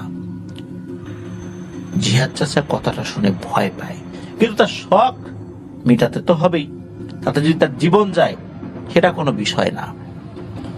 তিনি আব্দুলের কাছ থেকে কৌটা নেন এবং আব্দুল একটা তেল দেয় জিহাদ চাচাকে এবং বলে যে বাড়ি থেকে বের হওয়ার সময় তেলটা মেখে বের হতে হবে, তাহলে আর কোনো সমস্যা হবে না। আর শ্মশান থেকে মাটি নিয়ে ফিরে আসার সময় পেছনে যা কিছু হয়ে যাক পেছনে তাকানো যাবে না, তাহলে বড় ধরনের সমস্যা হতে পারে। তো জিহাদ চাচা রাতের অপেক্ষা করেন। গভীর রাত্রে তিনি লুঙ্গি আর গেঞ্জি পরে কৌটা নিয়ে খালি পায়ে শ্মশানের উদ্দেশ্যে রওনা হন। শ্মশানে যেতে হলে তাকে ওই জালালের বাগানের পাশের রাস্তা দিয়েই যেতে হবে। তিনি তেল মেখে হাঁটতে থাকেন। জালালের বাগানের পাশ দিয়ে যখন তিনি যাচ্ছিলেন তখন মনে হচ্ছিল তার পেছন পেছন কেউ হেঁটে আসছে। উনি পেছনে তাকান না, জোরে জোরে হাঁটতে থাকেন। এছাড়া পথে তার সাথে অন্য কোনো ধরনের কোনো সমস্যা হয়নি। 15 মিনিট একটানা হাঁটার পর জিহাদ চাচা ওয়াসিদ নামের একজন লোক আছে তার বাড়ির কাছে পৌঁছায়। ওয়াসিদের বাড়ি শ্মশান থেকে 200 মিটারের মতো দূরত্বে হবে। জিহাদ চাচার তখন ভয় লাগতে শুরু করে। এই এত রাত্রে শ্মশানে তিনি একা, চারপাশে শুনশান নীরবতা। একটা কাকপক্ষীও নাই, মনে হচ্ছে চাঁদের আলো কমতে শুরু করেছে আর অন্ধকারও বাড়ছে। তার কাছে মনে হচ্ছিল চারপাশ থেকে ভয়ঙ্কর কিছু মনে হয় তাকে দেখছে। সে চারপাশে কোনো দিকে তাকাচ্ছে না। অসিতদের বাড়ির পাশে সে তার লুঙ্গি এবং গেঞ্জি খুলে রেখে কৌটাটি হাতে নিয়ে শ্মশানের দিকে হাঁটা শুরু করে। মনে মনে ভয়ে কাজ করছে, আবার সে মনকে বুঝ দিচ্ছে তাকে তো জিততেই হবে, এটা তার জীবনের একটাই চাওয়া। তিনি হাঁটতে থাকেন। একটা সময় তিনি শ্মশানের সামনে এসে উপস্থিত হন, কিন্তু তিনি শ্মশানের ভেতর যে ঢুকবেন মনের মধ্যে একটা বাধা পাচ্ছিলেন। একটা সময় বাধা কাটিয়ে তিনি শ্মশানের ভিতর ঢুকে পড়েন। চাঁদের আলোতে অনেকটাই দেখা যাচ্ছিল, কিন্তু চারপাশে বাগান থাকায় কিছুটা অন্ধকার ভাব ছিল। জিহাদ চাচা শ্মশানে ঢুকে খুঁজতে থাকেন কোথায় দাহ করা হয়। একটা সময় সেই জায়গাটা খুঁজেও পাওয়া যায়। তার পাশ থেকে এক মুঠো মাটি নিয়ে সাথে সাথে কৌটার ভিতরে ঢুকিয়ে কৌটা আটকিয়ে ফেলেন। জিহাদ চাচা তখন পেছন ফিরে হাঁটতে শুরু করেন। তখন তিনি খেয়াল করেন শ্মশানের চারপাশে ঝড় হচ্ছে, কিন্তু শ্মশানের ভেতরে নীরবতা। তিনি শ্মশানের বাইরে বের হয়েছেন। তখন চারপাশের পরিবেশ শান্ত হয়ে ওঠে। হঠাৎ তার হাতের ভেতরের যে কৌটাটি নড়াচড়া শুরু করে দেয়, তবে খুব আস্তে আস্তে নড়ছে। মনে হচ্ছে কৌটার ভেতরে জীবন্ত কিছু নড়াচড়া করছে। তিনি ভীষণ ভয় পান। তিনি বুঝতে পারেন যে তিনি বিপদে পড়তে যাচ্ছেন। তিনি শ্মশান থেকে বের হয়ে সোজা অসিতের বাড়ির সামনে এসে, যেখানে গেঞ্জের লুঙ্গি খুলে রাখা হয়েছিল, যেখানে খুলে রেখে গিয়েছিলেন আর কি, সেখানে এসে লুঙ্গি আর গেঞ্জি এক হাতে ওই কৌটাটা রেখে অন্য হাত দিয়ে মূলত এগুলো পড়তে থাকেন। এরপর উনি হাঁটতে থাকেন। কয়েক পা হাঁটার পর হঠাৎ সামনে কয়েকটা শূকর আকৃতির কিন্তু সাইজে বড় প্রাণী তার সামনে চলে আসে। জিহাদ চাচা তখন আরো ভয় পান এবং ভয়ে তার বুক ধরফর করতে থাকে। প্রাণীগুলো জিহাদ চাচার চারপাশে ঘুরতে থাকে আর গর্জন করতে থাকে। এভাবে কেটে যায় কয়েক মিনিট। কিছু সময় পর প্রাণীগুলো জিহাদ চাচার সামনে থেকে চলে যায়। জিহাদ চাচা তখন দৌড় শুরু করেন। দৌড়াতে দৌড়াতে জালালের বাগানের কাছে চলে আসেন। তখন জিহাদ চাচার ভয় আরো বেড়ে যায়। তিনি অনেক সময় দৌড়ানোর কারণে হাঁপিয়ে গেছেন, তাই জালালের বাগানের কাছে আসলে হাঁটতে থাকেন বাড়ির উদ্দেশ্যে। কিছুটা হাঁটার পর জিহাদ চাচা খেয়াল করেন তার সামনে একটা মানুষের মতো কিছু একটা দাঁড়িয়ে আছে। জিহাদ চাচা এটা দেখে আরো ভয় পায়। তিনি ভাবেন আজ মনে হয় তিনি আর বাড়িতে ফিরতে পারবেন না। ওই মানুষরূপী অভাবটি জিহাদ চাচাকে বলে ওঠে, জিহাদ, কৌটাটা আমাকে দিয়ে দে। একথা শোনার পর জিহাদ চাচা কোনো কথা বলেন না, তবে ভয়ে তার গলা শুকিয়ে যায়। অভাবটি আবার বলে ওঠে, তোর এত বড় সাহস, তুই এতটুকু মানুষ হয়ে এত বড় পাপ কাজ করতে যাচ্ছিস, এতে তোর কি ধরনের ক্ষতি হতে পারে তুই জানিস? জিহাদ চাচা ভয়ে ভয়ে চাপা গলায় বলে ওঠে, আমাকে যেতে দেন, আমি তো আপনার কোনো ক্ষতি করিনি। তখন ওই অভাবটি বলে ওঠে, তুই তো নিজের বিপদ নিজে ডেকে আনছিস, কৌটাটা আমাকে দিয়ে দে, না হলে তোর মৃত্যু ঝুঁকি আছে বলে দিলাম। জিহাদ চাচা এটা শুনে দেয় দৌড়, আর এক দৌড়ে বাড়িতে এসে ওই অবস্থাতে শুয়ে পড়েন। এর ভিতর তার সাথে আর কোনো কিছু ঘটেনি। জিহাদ চাচা ঘুমানোর চেষ্টা করছেন, কিন্তু ঘুম আসছে না। রাত তখন কয়টা বাজে উনি জানেনও না। হঠাৎ তিনি শুনতে পান বাইরে তাদের উঠানে ধপাস করে কিছু একটা পড়ার শব্দ। তিনি বুঝতে পারেন কোনো খারাপ কিছু তার পিছু নিয়েছে। তিনি ভয়ে ভয়ে ঘরের জানালার ফাঁকা দিয়ে বাইরে কি পড়লো দেখার জন্য উকি দেন। তিনি যা দেখেন তা দেখে তিনি চমকে ওঠেন। তিনি দেখেন বিশাল আকৃতির একটা দানব উঠোনে দাঁড়িয়ে আছে। তার দুইটা মাথা, কালো কুচকুচে দেখতে এবং লোমশ শরীরের একটা দানব এটি। চোখ দুটো আবার সাদা। সেটা দেখে মনে হচ্ছে এটা তার দিকেই তাকিয়ে আছে। জানালার ওই ফাঁকা দিয়ে যে তাকিয়ে আছে জিহাদ চাচা, এটাও ওই দানবটা বুঝতে পেরেছে। জিহাদ চাচা এটা দেখে এতটা ভয় পান যে তার হৃৎপিণ্ডটা মনে হচ্ছে যে কোনো সময় বের হয়ে যাবে, এমন একটা অবস্থা। উনি আবার শুয়ে পড়েন এবং কখন যে ঘুমিয়ে পড়েছেন উনি নিজেই বুঝতে পারেননি। সকালে উঠে জিহাদ চাচা এই কৌটাটা নিয়ে তার চাচা আব্দুলের কাছে যায় এবং আব্দুল জিহাদ চাচাকে বাহবা দেয় যে তুই সফল হয়েছিস, সামনের ষাঁড়ের লড়াইয়ে তোর ষাঁড় জিতবে। এটা শুনে জিহাদ চাচা খুশিতে আত্মহারা হয়ে ওঠেন। তিনি অপেক্ষা করতে থাকেন কবে ষাঁড়ের লড়াই হবে। তার অল্প কিছুদিনের মধ্যেই জিহাদ চাচার প্রতীক্ষিত মাহেন্দ্রক্ষণ চলেও আসে। বিরাট ষাঁড়ের লড়াইয়ের আয়োজন, সকাল থেকে বড় বড় ষাঁড় আসতে শুরু করে। জিহাদ চাচাও তার ছোট ষাঁড়টিকে সাজিয়ে শিঙে ফিতা পরিয়ে মাঠে নেন। দুপুর হতে হতে অনেক ষাঁড় নিয়ে ষাঁড়ের মালিকরা মাঠে হাজির হতো। বড় ষাঁড়গুলোর সামনে জিহাদ চাচার ষাঁড়টা বাচ্চা মনে হচ্ছিল। ষাঁড়ের লড়াইয়ের আগের দিন রাত্রে আব্দুল জিহাদ চাচাকে ডেকে বলে, তুই আমার কাছে আসবি না, তুই তো ষাঁড় নিয়ে যাবি, যখন ষাঁড়ের লড়াই শুরু হবে তখন এক মুঠ মাটি একটা পলিথিনে জিহাদ চাচার হাতে দিয়ে বলে, এখান থেকে কিছুটা মাটি তোর ষাঁড়ের দিকে ছিটিয়ে দিবি, তারপর দেখা যাক কি হয়। জিহাদ চাচা মাঠে গিয়ে যখন দেখে বড় বড় ষাঁড়গুলো তার সামনে আসলে দাঁড়িয়ে আছে, ওই ষাঁড়গুলোর সামনে তার ষাঁড় নেহায়েত বাচ্চা। তখন উনি মনে মনে ভয় পেলেও তার মনে একটা কনফিডেন্স থাকে যে উনি জিতবেন, কারণ বন্দুকের গুলি মিস হয়, আব্দুলের গুণ কখনো মিস হয় না। অনেক মানুষ ষাঁড়ের লড়াই দেখতে আসেন। ষাঁড়ের লড়াই শুরু হয়ে যায়। জিহাদ চাচার গরু প্রথম, দ্বিতীয় ও তৃতীয় রাউন্ডে তার ষাঁড়ের চেয়ে কিছুটা বড় ষাঁড়ের সাথে লড়াই করে জিতেও যায়। সেমিফাইনালে তার ষাঁড়ের প্রতিপক্ষ বড় একটা ষাঁড়। এবার জিহাদ চাচা কিছুটা হতাশ, কিন্তু ওই যে তার ভিতরে একটা কনফিডেন্স রয়েছে।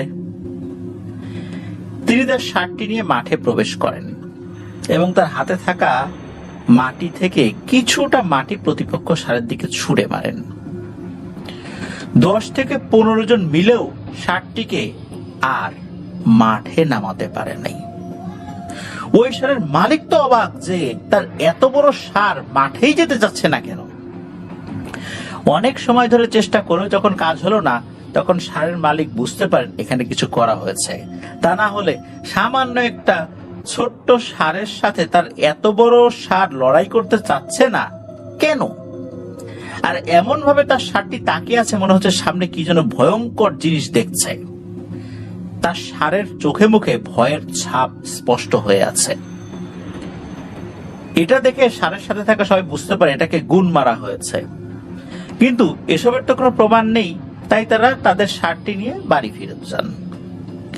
প্রতিপক্ষ মাঠে উপস্থিত না হওয়ায় জিহাদ চাচার ষাঁড়টি সেমিফাইনাল জিতে ফাইনালে উত্তীর্ণ হয়। জিহাদ চাচার মনে তখন কিছুটা ভালো লাগা কাজ করছে যে আর একটা ধাপ পার হলেই তো তার কাঙ্ক্ষিত সাফল্য অর্জিত হবে। ফাইনালে জিহাদ চাচার ষাঁড়ের প্রতিপক্ষ হয় ষাঁড়ের লড়াইয়ে উপস্থিত হওয়া সবচেয়ে বড় এবং হিংস্র ষাঁড়টি, যেটা শিং অনেক বড়। যদি এই ষাঁড়টি শিং দিয়ে কাউকে গুঁতো দেয় তাহলে যে কোনো প্রাণীর পেট ফেটে শিং ঢুকে যাবে, এমন একটা অবস্থা। জিহাদ চাচা অনেকটা টেনশনে পড়ে যান। শুরু হয় ফাইনাল রাউন্ড। জিহাদ চাচা তার ষাঁড়টাকে নিয়ে মাঠে প্রবেশ করেন। প্রতিপক্ষ যে ষাঁড়টি ছিল সেটা 6 থেকে 7 জন মানুষ ওটাকে ধরে রেখেছে। হঠাৎ লড়াই করার জন্য বড় ষাঁড়টি জিহাদ চাচার ষাঁড়ের উদ্দেশ্যে দৌড় শুরু করে। জিহাদ চাচা ভাবেন যে সে মনে হয় এবার হেরেই যাবে, কারণ বড় ষাঁড়টি তার সব শক্তি দিয়ে তার ষাঁড়ের দিকে ছুটে আসছে। জিহাদ চাচা হাত থেকে আব্দুলের দেওয়া কিছুটা মাটি বড় ষাঁড়টির দিকে যখন ছুঁড়ে দিয়েছে, মানে যেদিক থেকে আসছিল ওদিকে ছুঁড়ে মেরেছে আর কি, বড় ষাঁড়টি দৌড়ে আসলে তার দড়ি ধরা ছিল 6 থেকে 7 জন। তারা কিন্তু দড়ি ছাড়েনি। বড় ষাঁড়টি যখন জিহাদ চাচার ষাঁড় থেকে 20 থেকে 25 হাত দূরে, তখন হঠাৎই আচমকা দাঁড়িয়ে পড়ে এবং শো শো শব্দ করতে থাকে।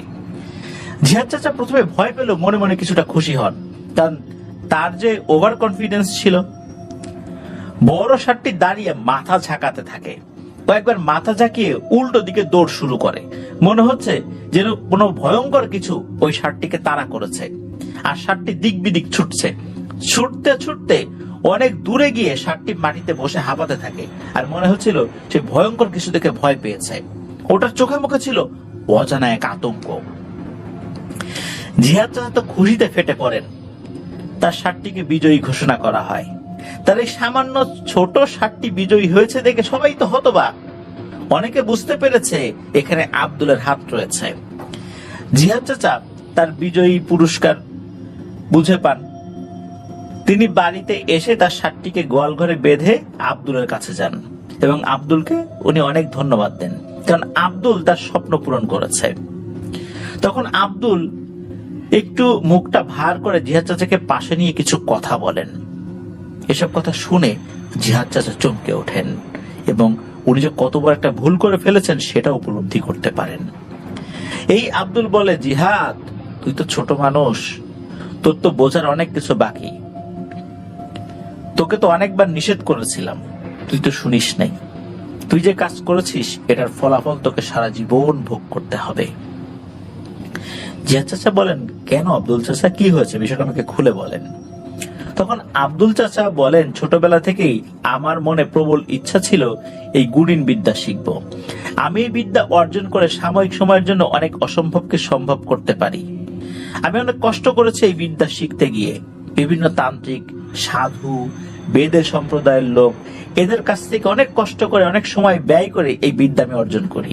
এটার নাম গুণিন বিদ্যা। এই বিদ্যা এক ধরনের ব্ল্যাক ম্যাজিক, যেটা ইসলামের সম্পূর্ণ হারাম এবং ভয়ানক পাপ।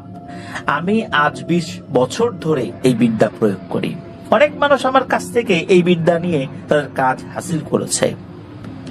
প্রথম অনেক বছর এটা করে আমি খুব ভালো ছিলাম, কিন্তু একটা সময় থেকে আমি যখনই এটা করি তখনই আমার পরিবারের কেউ না কেউ অসুস্থ হয়ে যায়। আমি এখন এই কাজ কমিয়ে দিয়েছি। যদি কেউ এসে খুব জোরাজোরি করে তাহলে আমি এই কাজ করি, তাছাড়া আগের মতো সচরাচর এই কাজ আমি করি না। আমি যদি এখন এই কাজ ছেড়ে দেই তাহলে আমার ছিন্ন ভিন্ন দেহ বিভিন্ন জায়গায় পড়ে থাকবে, এটা তোরা দেখবি। এই কাজ করা সহজ, কিন্তু এই কাজের যে পার্শ্ব প্রতিক্রিয়া তা সহ্য করাটা অত্যন্ত কঠিন। আমি তো এই কাজ অনেকটাই কমিয়ে দিয়েছি, সামনে আমি ছেড়েই দিব। আর আল্লাহর কাছে আমি মাপ চাচ্ছি, তিনি যেন আমাকে এই কাজ থেকে বের হয়ে আসার তৌফিক দান করেন এবং আমাকে ক্ষমা করে দেন। তখন এই আব্দুল জিহাদ চাচাকে আরো বলেন, যখন কোনো পশুর উপর এই গুণিন বিদ্যা প্রয়োগ করা হয় তখন সেই প্রাণী চোখে ধুলো দেখে, ভয়ঙ্কর দানব দেখে চারপাশে, তারপর ভয়ে দিক বিদিক ছুটতে থাকে।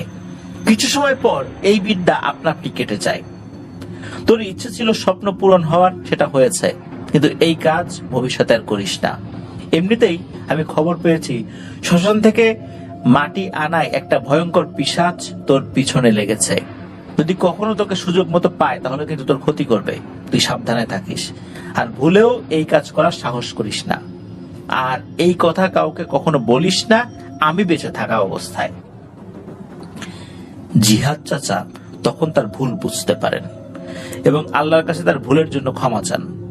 কিছুদিন পর জিহাদ চাচা তার প্রিয় ষাটটি বিক্রি করে দেন, মানে বেচে দেন আর কি। এভাবে কেটে যায় কয়েক বছর। এর ভিতরে আর কোনো সমস্যা হয়নি। আব্দুলেরও বয়স হয়ে যায়। 1995 সালের দিকের কথা। সেবার ওই গ্রামে ঘোড় দৌড়ের আয়োজন করা হয়। দূর দূরান্তে সে খবর পৌঁছে যায়, যেদিন ঘোড়া দৌড় হবে আর কি, বা ঘোড় দৌড় হবে, তার 3 থেকে 4 দিন আগে ওই গ্রামের পাশের গ্রামের এক লোক এই আব্দুলের কাছে আসেন। মূলত তার একটা ভালো ঘোড়া ছিল, এটাকে জেতানোর জন্য মূলত আব্দুলের কাছে আসে। কারণ আব্দুলের গুণিন বিদ্যা জানা ছিল। সেই সময়ে আব্দুল ছিল খুবই আলোচিত এবং সমাদৃত একজন ব্যক্তি। যে লোকটি তার ঘোড়ার জন্য আব্দুলের কাছে আসেন তার নাম ছিল আব্দুল কাদের মিয়া। এই আব্দুল এবং আব্দুল কাদের মিয়া দুজনকে চিনত অনেক আগে থেকেই। এই আব্দুল কাদের মিয়া আব্দুলকে বলেন যে কোনো মূল্যে তার ঘোড়াকে জেতাতে হবে, কিন্তু আব্দুল বলেন যে এই কাজ সে করবে না, কারণ এমনিতে তার বয়স হয়ে গেছে। তারপর আবার এই কাজ করলে তার পরিবারের কেউ না কেউ অসুস্থ হয়। কিন্তু এই আব্দুল কাদের মিয়া নাছরবান্দা খুব জোরাজোরি করতে থাকে, বলে জীবনের কোনোদিন আপনার কাছে আসবো না চাচা, আমার কাজটা একটু করে দেন।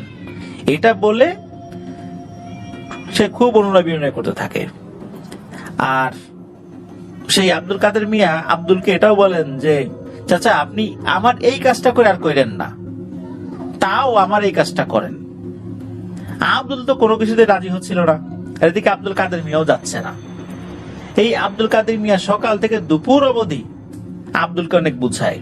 একটা সময় আব্দুল কাদের এত জোরাজুরি আর সাদাসাদিতে আব্দুল রাজিও হয়ে যায়। তখন আব্দুল বলেন যে আমি এই কাজটি করব, কিন্তু এটাই হবে আমার জীবনের শেষ কাজ। আমি আমার জীবন দশায় এই বিদ্যার কখনো প্রয়োগ করব না, এটাই আমার জীবনের কুলীন বিদ্যার শেষ কাজ হবে। এই আব্দুল কাদের মিয়া এই কাজের জন্য আব্দুলকে ভালো টাকা দিতে রাজি হয়, কিন্তু আব্দুল বলে না, এই কাজের জন্য আমি কোনো টাকা নিতে পারবো না, কারণ এই টাকা খেলে আমাদের আরো ক্ষতি হতে পারে।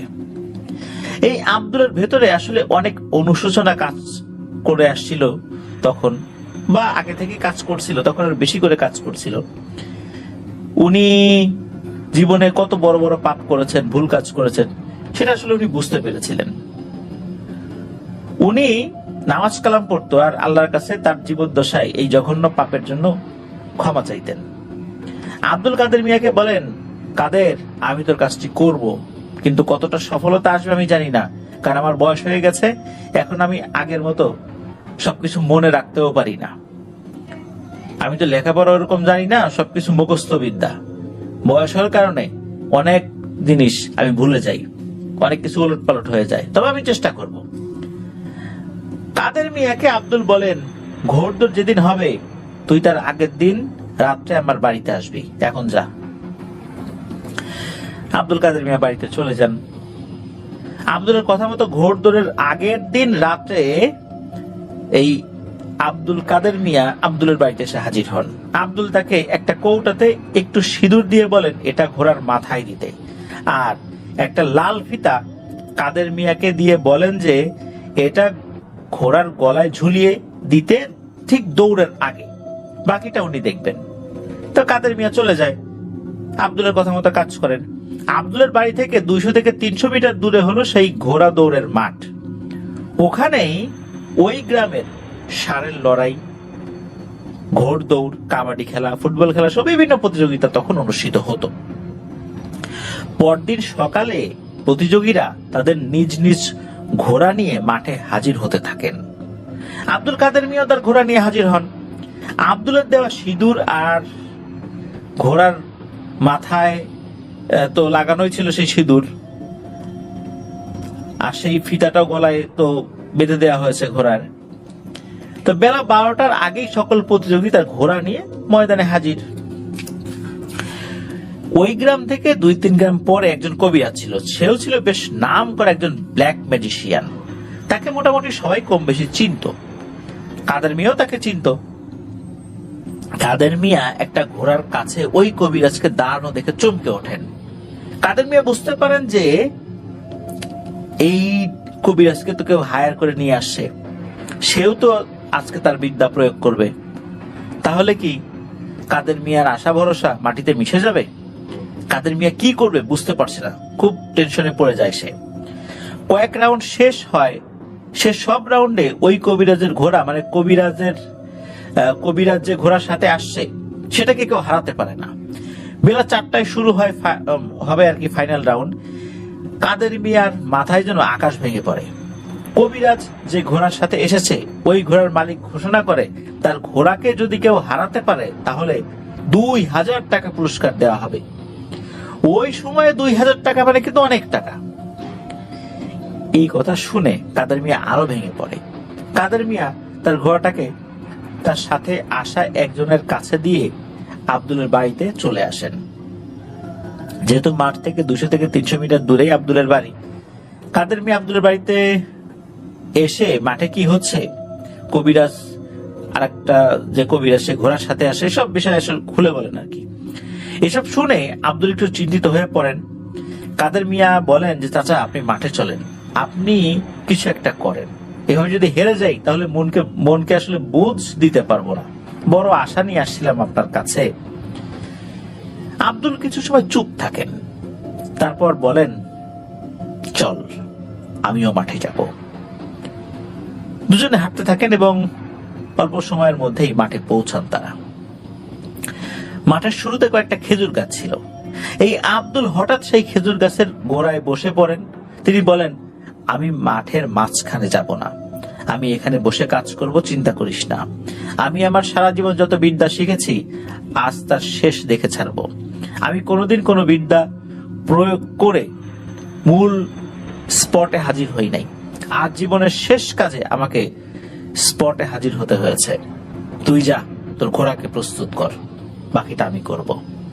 কাদের মিয়া কিছুটা আশা নিয়ে ঘোড়ার কাছে যান, কিন্তু তিনি কি হবে সেটা আসলে বুঝতে পারছিলেন না।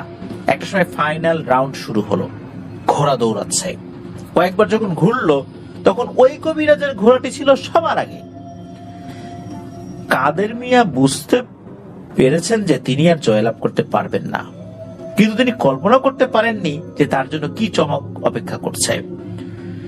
5 থেকে 6 বার ঘোড়ার পরই হঠাৎ করে আচমকা তার ঘোড়া দৌড়ের গতি অনেক বাড়িয়ে দেয় এবং এত সময় যে তার ঘোড়া যেভাবে দৌড়াচ্ছিল এখন সেভাবে আর দৌড়াচ্ছে না, আরো বেশি জোরে দৌড়াচ্ছে, এত জোরে দৌড়াচ্ছে যে সেটা বিশ্বাস করা কঠিন তার কাছে।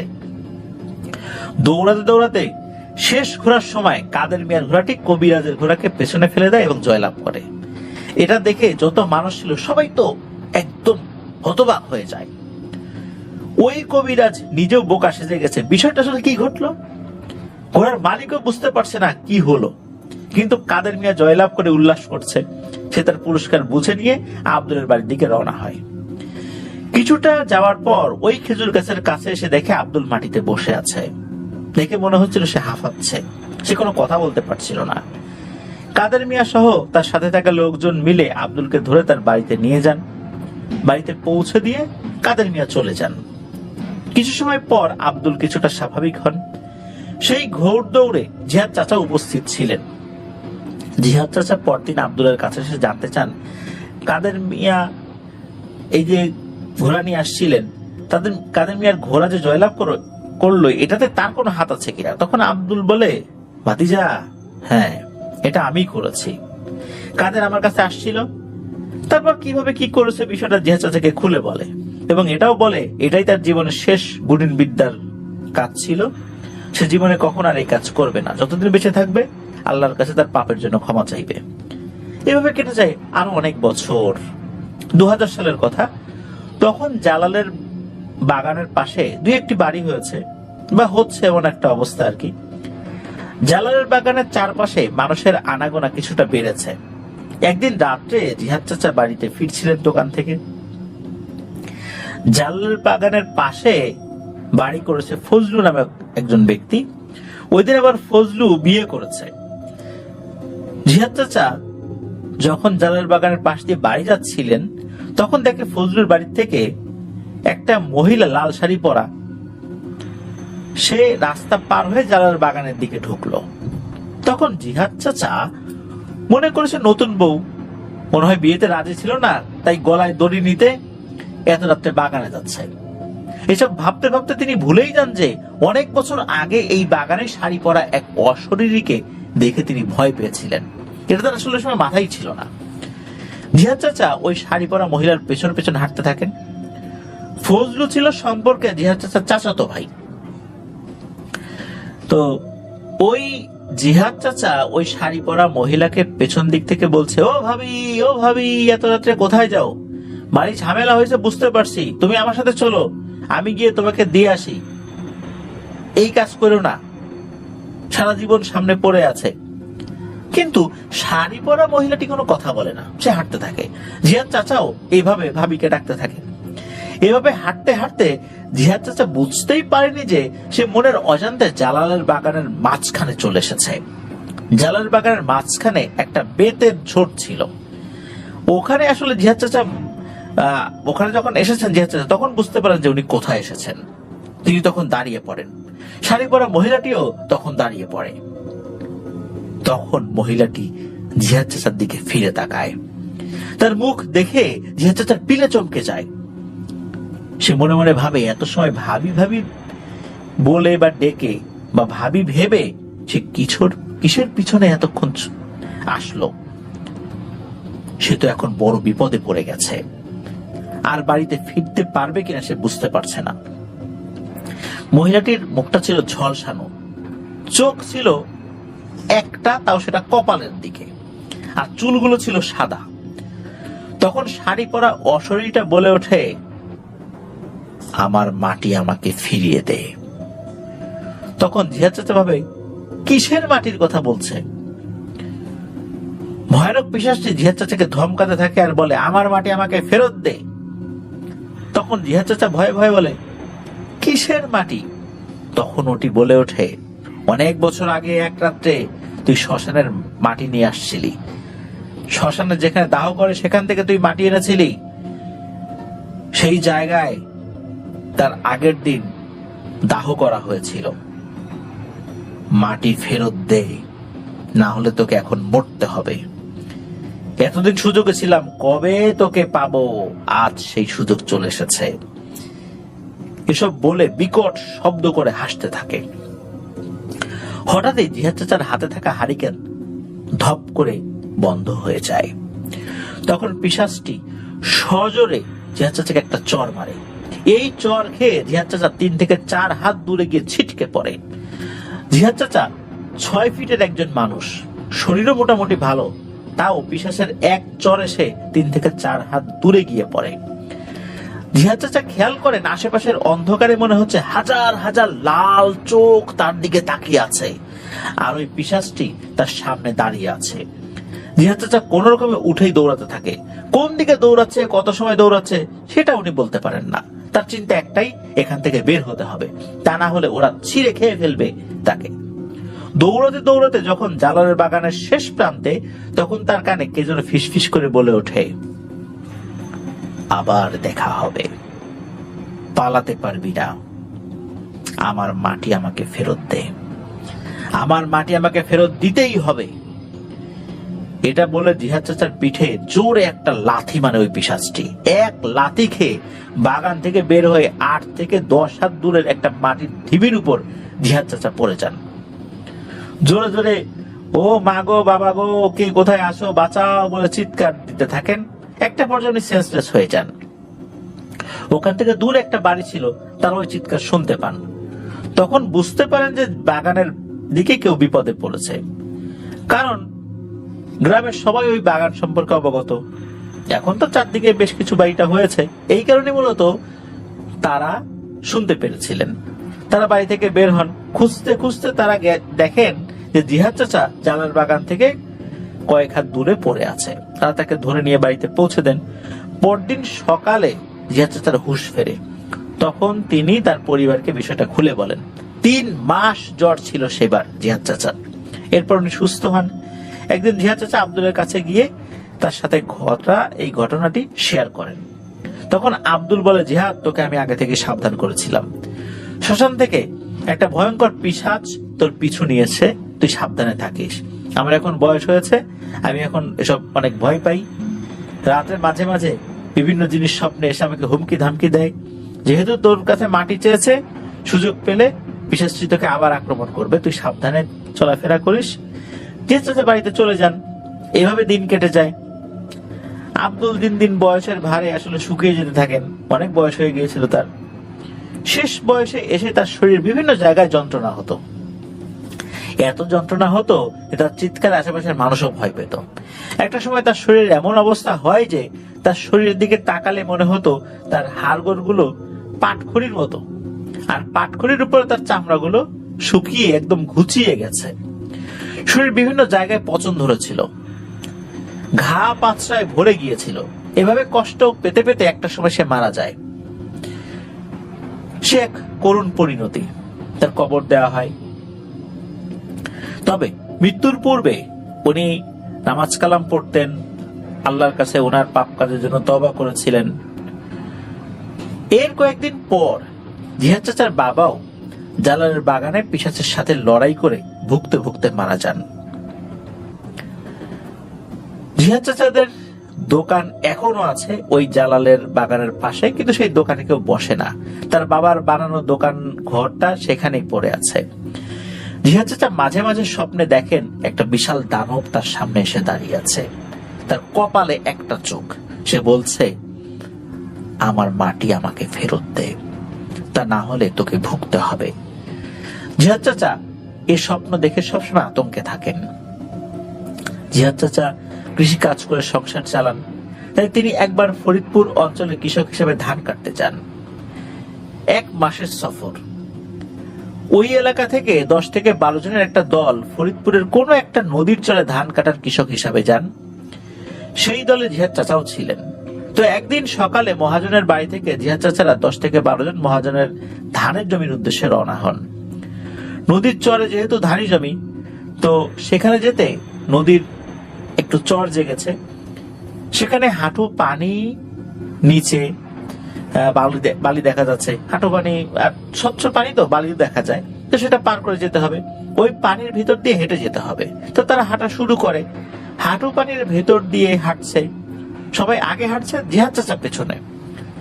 পানি দিয়ে হাঁটতে হাঁটতে যখন মাঝামাঝি এসেছে তারা, তখন একটা বড় মাছ জিহাদ চাচার গায়ের উপর লাফিয়ে ওঠে। হঠাৎ হাঁটু পানিতে বড় মাছ লাফিয়ে ওঠায় জিহাদ চাচা অনেক ভয় পেয়ে যান এবং পানিতে পড়ে যান। মাছটি ছিল কুচকুচে কালো এবং বিশাল আকৃতির।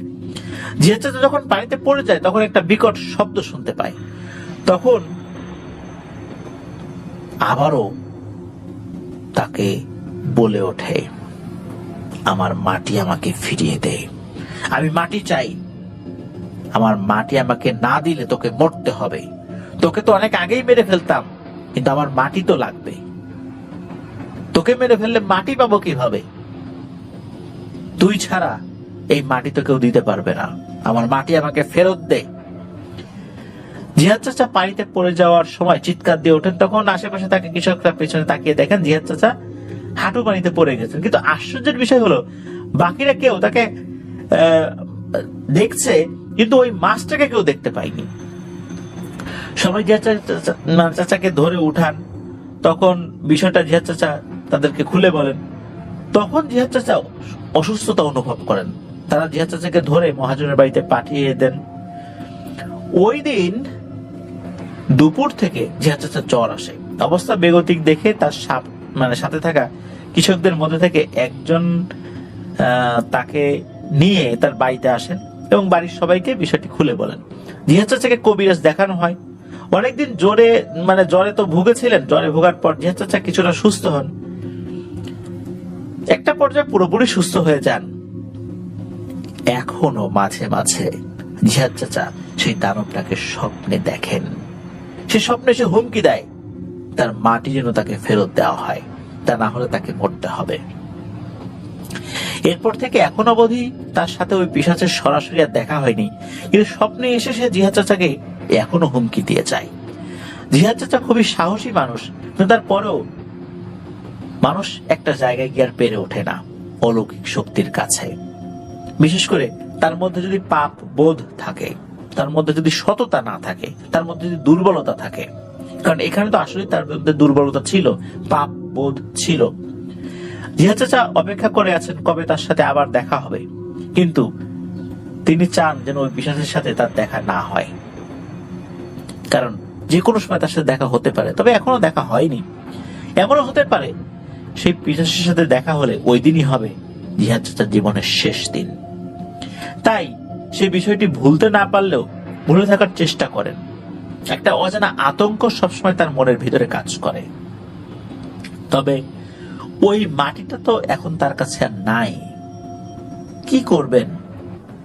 এটা তো আর ফেরত দেওয়া সম্ভবও নয়। এইটাই ছিল ঘটনা। তো এই ঘটনার সাথে আরো অনেকেই জড়িত। জিহাদ চাচার বাবা, জিহাদ চাচা, আব্দুল, এরকম বেশ কয়েকজন জড়িত। তো জালালের বাগান নিয়ে অনেক ভয়াবহ কাহিনী রয়েছে। ওই বাগানে বহু মানুষ ভয় পেয়ে পাগল হয়ে গেছে। অনেকেই ওই জালাল বাগানে গলায় দড়ি দিয়ে আত্মহত্যা করেছে। প্রচুর ঘটনা ঘটেছে ওই বাগান নিয়ে। ওই বাগান থেকে এখনো কান্নার শব্দ শুনতে পাওয়া যায়। এটাই ছিল ঘটনা। ধন্যবাদ জানাচ্ছি মাশফিক ভাইকে। এই ঘটনা পাঠিয়েছেন এই জন্য। প্রিয় লিসেনার্স, আসলে কেউ যদি এই ধরনের কর্মকাণ্ড করে আর সে যদি ভুল বুঝতে পারে, সাথে সাথে আল্লাহ তাআলার কাছে ক্ষমা প্রার্থনা করা উচিত।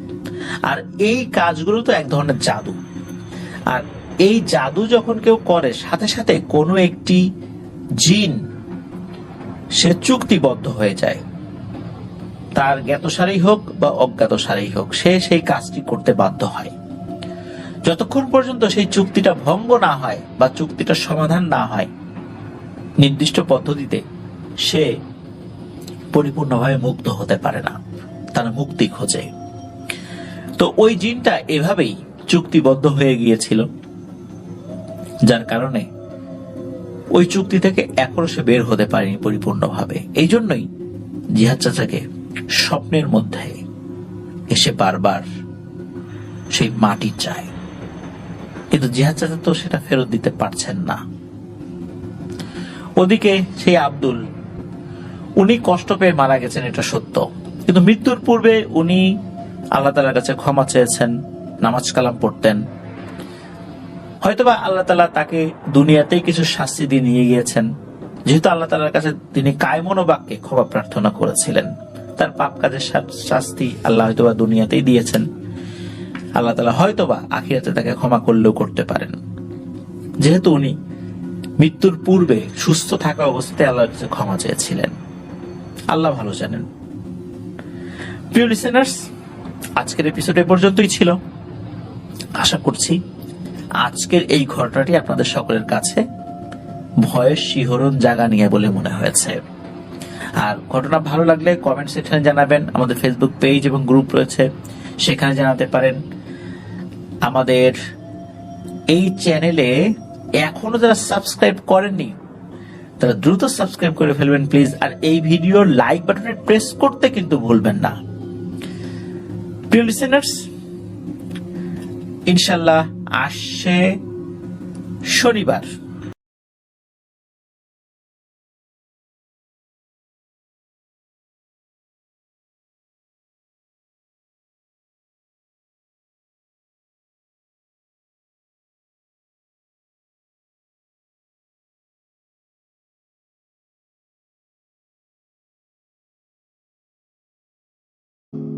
লিখেছেন বিভূতিভূষণ বন্দ্যোপাধ্যায়। পড়ছি জাহাঙ্গীর আলম। দেশের বাড়িতে অনেক দিন ছিলাম না। গ্রামের অন্য সব পাড়ার লোকদের ভালোভাবে চিনি নে বা জানি নে। সেবার মাঘ মাসের দিন বাজার থেকে ফিরছি, এমন সময় একটি সাদা থান পরা বিধবা স্ত্রীলোক বিনীত সুরে বললে, একটু দাঁড়ান বাবা। পরে সে ষষ্ঠাঙ্গে আমাকে প্রণাম করলে। এরকম ভাবে প্রণাম পেতে আমি অভ্যস্ত নই। সংকোচিত ভাবে বললাম, এসো মা, এসো, কল্যাণ হোক। ও বেলা কি বাড়ি থাকবেন? হ্যাঁ, কেন বলো তো? আমি একবার যাব এখন আপনার কাছে। বেশ। মনে ভাবতে ভাবতে এলাম, মেয়েটিকে আমি অনেক দিন আগে যেন কোথায় দেখেছি। তখন ওর এরকম বিধবার বেশ ছিল না। তাছাড়া এখন ওর বয়সও হয়েছে। বিকেলবেলা যখন মেয়েটি আমার বাড়ি এলো, তখন ওকে ভালো করে চিনলাম। এ দেখছি সেই গিরিবালা। এর যৌবন বয়সে আমি একে অনেকবার দেখেছি। তখন এর বেশভূষা ছিল অন্যরকম। বাজারে যাবার আসবার পথে একে রূপের ঝলক ছুটিয়ে হেলে দুলে চলতে দেখেছি। তখন এর পরনে ছিল লাল পেড়ে শাড়ি, বাহুতে অনন্ত, হাতে বালা, কানে মাকড়ি, গলায় হার, কোমরে রূপোর গোঁট। অনেক দিনের কথা। তখন ম্যাট্রিক পাশ করে সবে কলেজে ভর্তি হয়েছি। কার কাছে যেন শুনেছিলাম ওর নাম গিরিবালা। চরিত্রের পবিত্রতার জন্যে বিখ্যাত নয়। সেই থেকে ওকে দেখলে পাশ কাটিয়ে বরাবর চলে গিয়েছি। গিরিবালার দিকে ভালো করে চেয়ে দেখলাম। এখন ওর বয়স হয়েছে। যৌবনে কি রকম ছিল আমার মনে হয় না, তবে এখন ওকে দেখে মনে হয় না কোনোদিন ওর যৌবন ছিল। তবে রংটা এখনো বেশ ফর্সা আছে, চোখ দুটি এখনো সুন্দর। মনে ভাবছিলাম, গিরিবালার কি দরকার আছে আমার কাছে? আমি তো কোনোদিন ওর সঙ্গে একটা কথাও বলিনি। আমাকে কি করেই বা ও চিনল? আমাকে এই গ্রামে অনেকেই চেনে না, কারণ বহুদিন অনুপস্থিতির পরে আবার দেশে ফিরেছি। ছেলেবেলায় যারা আমায় চিনত তাদের মধ্যে অনেকেই এখন বেঁচে নেই। গিরিবালা যদিও সেই সময়ের মানুষ, কিন্তু ও আমাকে জানতো না বা চিনত না সেই সময়। ওর বসবার জন্যে পিঁড়ি পেতে দিয়ে আমার স্ত্রী চলে গেলেন। আমি বললাম, তোমার নাম গিরিবালা না? হ্যাঁ বাবা। তুমি আমাকে চেনো? আপনাকে এ দেশে কে বা না চেনে? সে কথা বলছি নে। তুমি আগে আমাকে দেখেছিলে? দেখেছিলাম বাবা। তখন তোমার বাবা মা আছেন, তুমি স্কুলে পড়তে যেতে। বেশ, বসো। কিছুক্ষণ গিরিবালা বসেই রইল চুপ করে। আমি ভাবছি, কেন গিরিবালা এখানে এসেছে? ভেবে কিছুই পাইনি। একটু অস্বস্তি বোধ করতে লাগলাম। গিরিবালা বেশিক্ষণ কিন্তু আমায় অস্বস্তি ভোগ করতে দিলে না। হঠাৎ সে বেশ গম্ভীরভাবে জিজ্ঞেস করলে, বাবা, ব্রহ্ম কি? তার নম্র ভাব ও আগ্রহের সুরে মনে হল জিজ্ঞাসু শিষ্যা যেন পরম জ্ঞানী গুরুর কাছে ব্রহ্মবিদ্যা শুনতে চাইছে। আমার হাসি পেল। প্রথমটা কিন্তু চমকে উঠেছিলাম। তা পরিবেশ মন্দ নয়। আমার সামনে কালকের আনন্দবাজার পত্রিকা। যুদ্ধের খবর পড়ছি। জিনিসপত্রের দাম দস্তুর ক্রমেই বাড়ছে। রাশিয়া হেরে যাচ্ছে। হিটলারের দুর্মদ বাহিনী লেনিনগ্রাডের উপকণ্ঠে পৌঁছে গেল। চা খাচ্ছি। তামাক ধরাবো একটু পরেই। আর ভাবছি, কাল ডাকঘর থেকে কিছু টাকা না তুললে হাটবাজার হবে না। এমন সময় সাবেক দিনের কুচরিত্রা স্ত্রীলোক গিরিবালা আমার কাছে জিজ্ঞেস করছে কি না ব্রহ্মের কথা। তাই না হয় বাপু, জিজ্ঞেস করো দেশের খবর, আজকালকার খবর। যেমন গদাই পারুই আমাকে মাছ দিতে এসে জিজ্ঞেস করে, দাদা ঠাকুর, যুদ্ধের খবরটা কি? মনে মনে চটে যাই। সে খবরে তোর কি দরকার? জার্মানি কোথায়, হিটলার কে, জানিস এসব? ইউরোপের ইতিহাস পড়েছিস? তবে যুদ্ধের খবরের তুই বাপু কি বুঝবি? গদাই পারুই তবু পদে ছিল। যুদ্ধের খবর জিজ্ঞাসা করা এমন কিছু আশ্চর্যের ব্যাপার নয়। সে আজকালকার সবাই করে থাকে। কিন্তু এ বলে কি? আর ব্রহ্ম কি জিজ্ঞাসা করবার উপযুক্ত গুরু কি সে খুঁজে খুঁজে বার করেছে? প্রশ্নটা চাপা দেবার জন্য বললাম, তুমি আজকাল থাকো কোথায়? গিরিবালা বৈষ্ণবোচিত দীনতার সঙ্গে বলল, বাবা, আজকাল আশ্রম করেছি বাজারের পেছনে। গোয়ালপাড়ার মুরই যে বটগাছ, ওরই উত্তর গায়ে। ব্যাপারটা ঘোরালো হয়ে উঠছে ক্রমশ।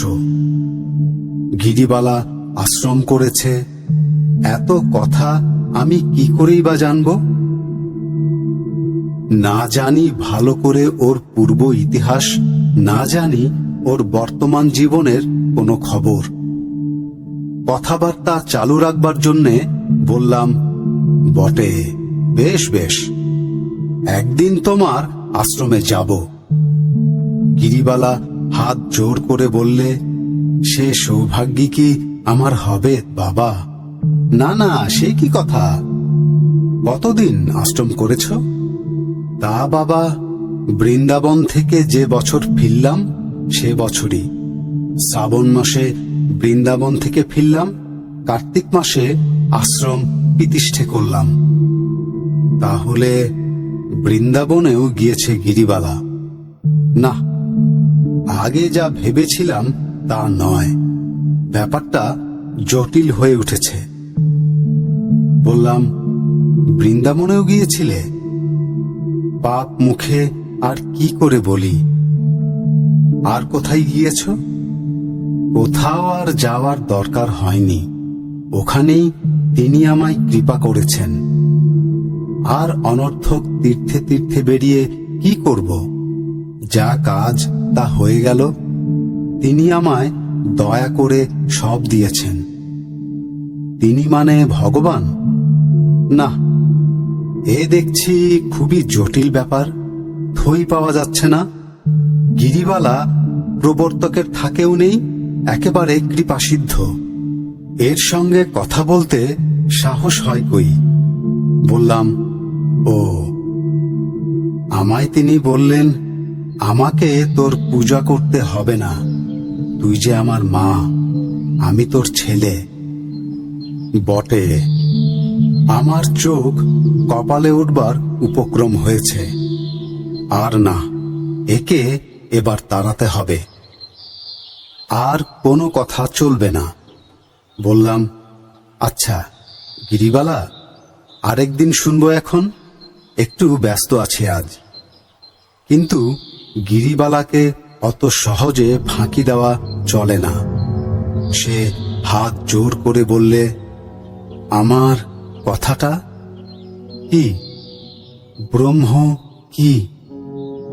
ওসব কথার আমি জবাব দিতে পারবো না। তুমি ও পাড়ায় গোসাই ঠাকুরের কাছে যাও বরং। না বাবা ঠাকুর, আপনি বলুন। তুমি ভুল করেছ গিরিবালা, আমি বইয়ের ব্যবসা করে খাই, ব্রহ্ম ট্রহ্মের খবর রাখি নে।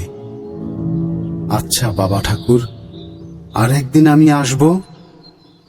আজ ফাঁকি দিলেন, কিন্তু সেদিন ফাঁকি দেবেন না যেন।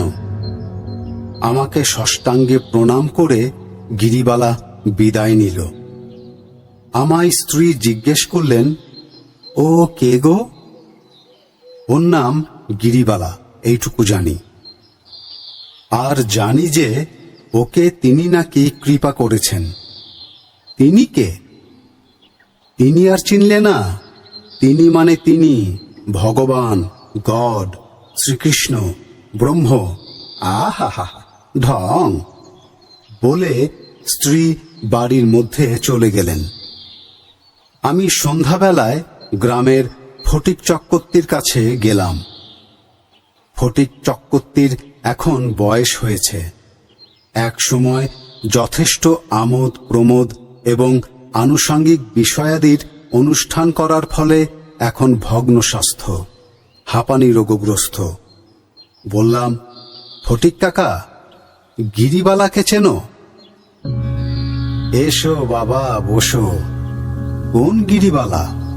ও নামের অনেক লোক ছিল, কার কথা বলছো? এই যে গিরিবালা আশ্রম করেছে গোয়ালপাড়ায়, পথে ঘাটে বেড়াতে দেখি। ওহ, বুঝলাম, ওকে আর জানি নে। ওকে জানতে? জানতে মানে? জানতে মানে জানতে। যাক যাক, সেসব কথা যাকগে। বলি, ও কি রকম লোক ছিল? তা ভালো লোক ছিল। অনেক ফুর্তি করেছি ওর সঙ্গে।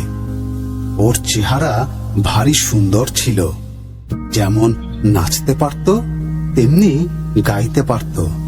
একবার নন্দপাল, যতীন দত্ত আর শশী আচার্যি তিনজনে দোলের দিন ওর ঘরে সে ফুর্তি কি!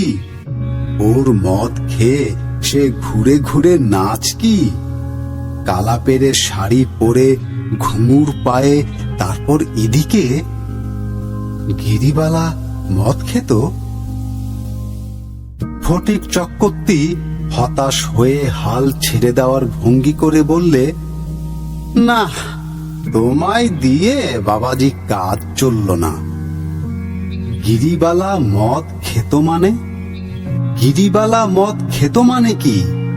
গিরিবালা মদের পিপের জন্ম দিয়েছে বলো। তুমি বাবাজি এসবের কি বোঝো?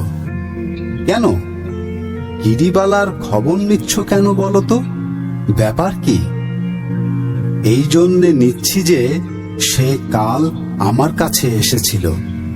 তোমার কাছে এসেছিল কেন?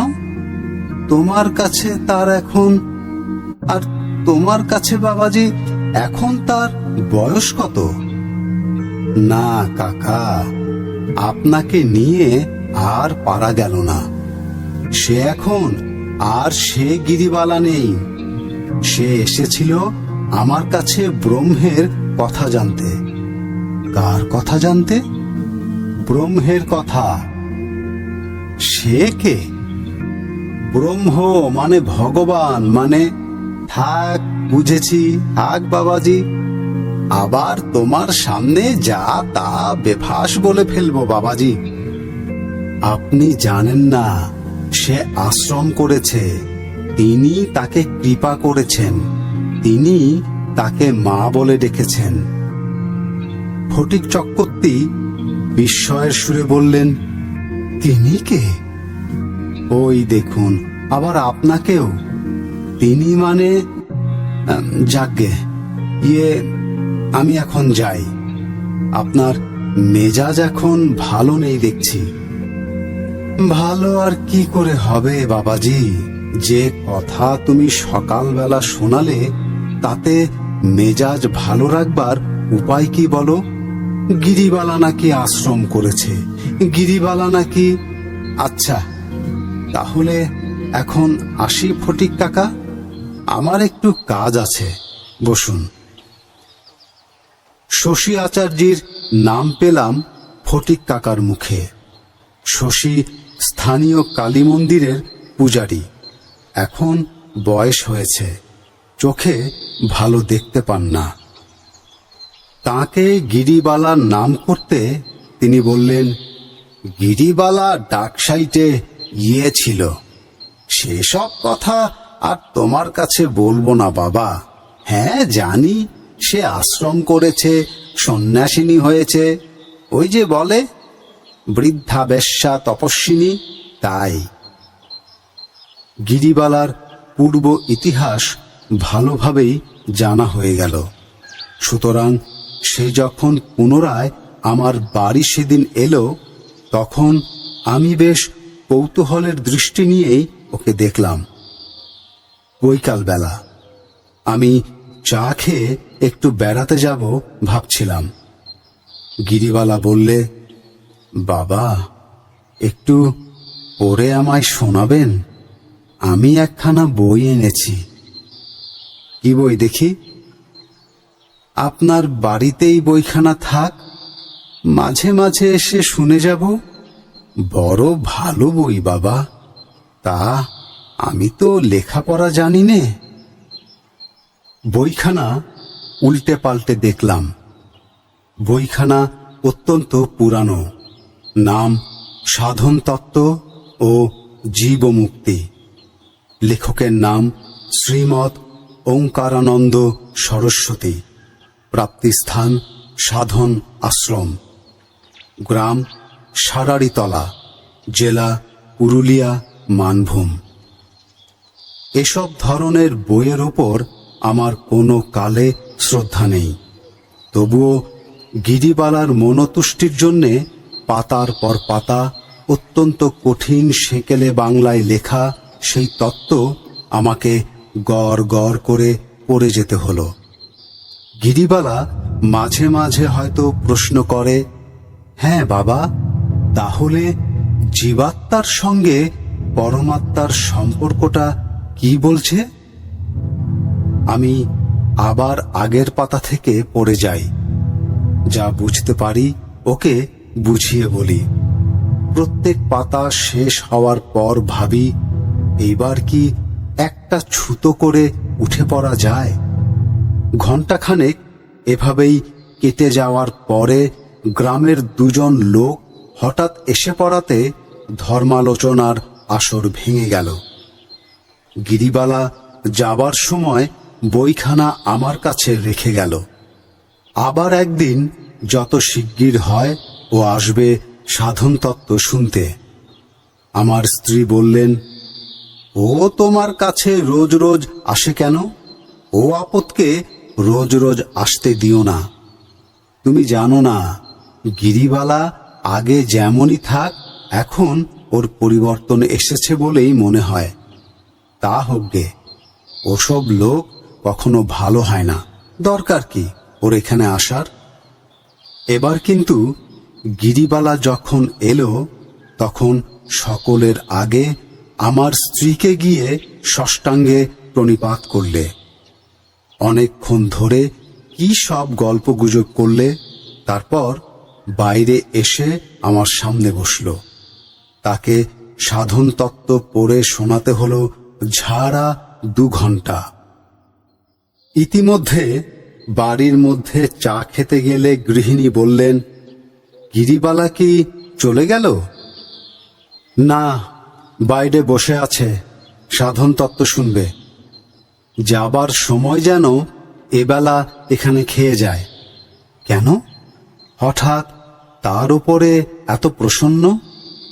জানো না, সে 1 গাদা ফুলবড়ি নিয়ে এসেছে, 3খানা আমসত্ত্ব আর অনেকখানি আমের আচার। আমি বললাম আমি নেব না, এ তুমি নিয়ে যাও। সে আমার হাত জোর করে দিয়ে বললে, এ নিতেই হবে, ব্রাহ্মণের সেবার জন্য এনেছি, ফিরিয়ে নিয়ে যাব কি বলে? ওকে এবেলা খাইয়ে দিতে হবে। বেশ, বলছি আমি। গিরিবালাকে গিয়ে বলতে সে ভারী খুশি হলো। এক গাল হেসে বললে, মায়ের হাতে রান্না পেশাদ পাবো, এই কি আমার কম ভাগ্যি? বৃন্দাবনে একবার। ভালো কথা, বৃন্দাবনে তোমার কি হয়েছিল সেদিন বলেছিলে? গিরিবালার মুখে হঠাৎ যেন ভক্তি ও দীনতার ভাব ফুটে উঠল। হাত জোর করে বললে, ঠাকুর যদি কৃপা করেন তবে মরুভূমিতে ফুল ফোটাতে পারেন। নিশ্চয়ই। আমি তবে বলি শুনুন। আমি কত সামান্য মানুষ আপনি তা জানেন। বৃন্দাবন গিয়ে গোপীনাথের ঘেরা বলে জায়গায় আমাদের গায়ের রসিক পরামানিকের বাসায় উঠলাম। গঞ্জের রসিক পরামানিক সেখানে অনেক দিন থেকে কাপড়ের ব্যবসা করছে, জানেন তো। রসিকের দিদি বড় ভালো লোক। আমার তো বৃন্দাবনে গিয়ে কিরকম হলো, 2-4 দিন মন্দির আর ঠাকুর দেখে বেড়াই। একদিন একেবারে অজ্ঞান।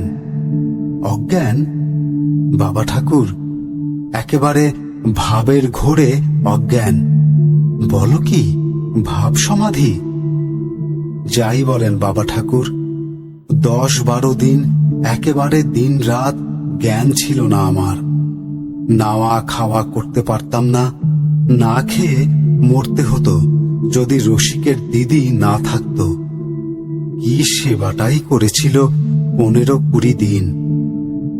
এই যে বললে 10-12 দিন, 10-12 দিন তো একেবারে অজ্ঞান। তারপর জ্ঞান হলো বটে, কিন্তু ঘোর কাটে না। উঠতে পারিনে, হাঁটতে পারিনে। ভিটের ব্যামো ছিল না তো আগে? না বাবা ঠাকুর, শুনুন বলি আশ্চর্য কাণ্ড। সেই অবস্থায় একদিন রসিকের দিদি সন্ধেবেলা সঙ্গে করে কাছে এক ঠাকুর বাড়িতে নিয়ে গিয়েছে। ফিরে আসছি, পায়ে কিসের একটা ঠোক্কর লেগে হোঁচট খেলাম। একখানা ছোট্ট পাথর, মাটিতে অর্ধেক পোঁতা। মাটি একটুখানি খুঁড়ে হাতে তুলে দেখি, বাবা, পাথরের গোপাল মূর্তি। বাবা বলবো কি, আমার সারা গা যেন শিউরে উঠল। মনে মনে ভাবলাম, আমি তো মহাপাপী, আমার ওপর তার এ অহৈতুক কৃপা কেন?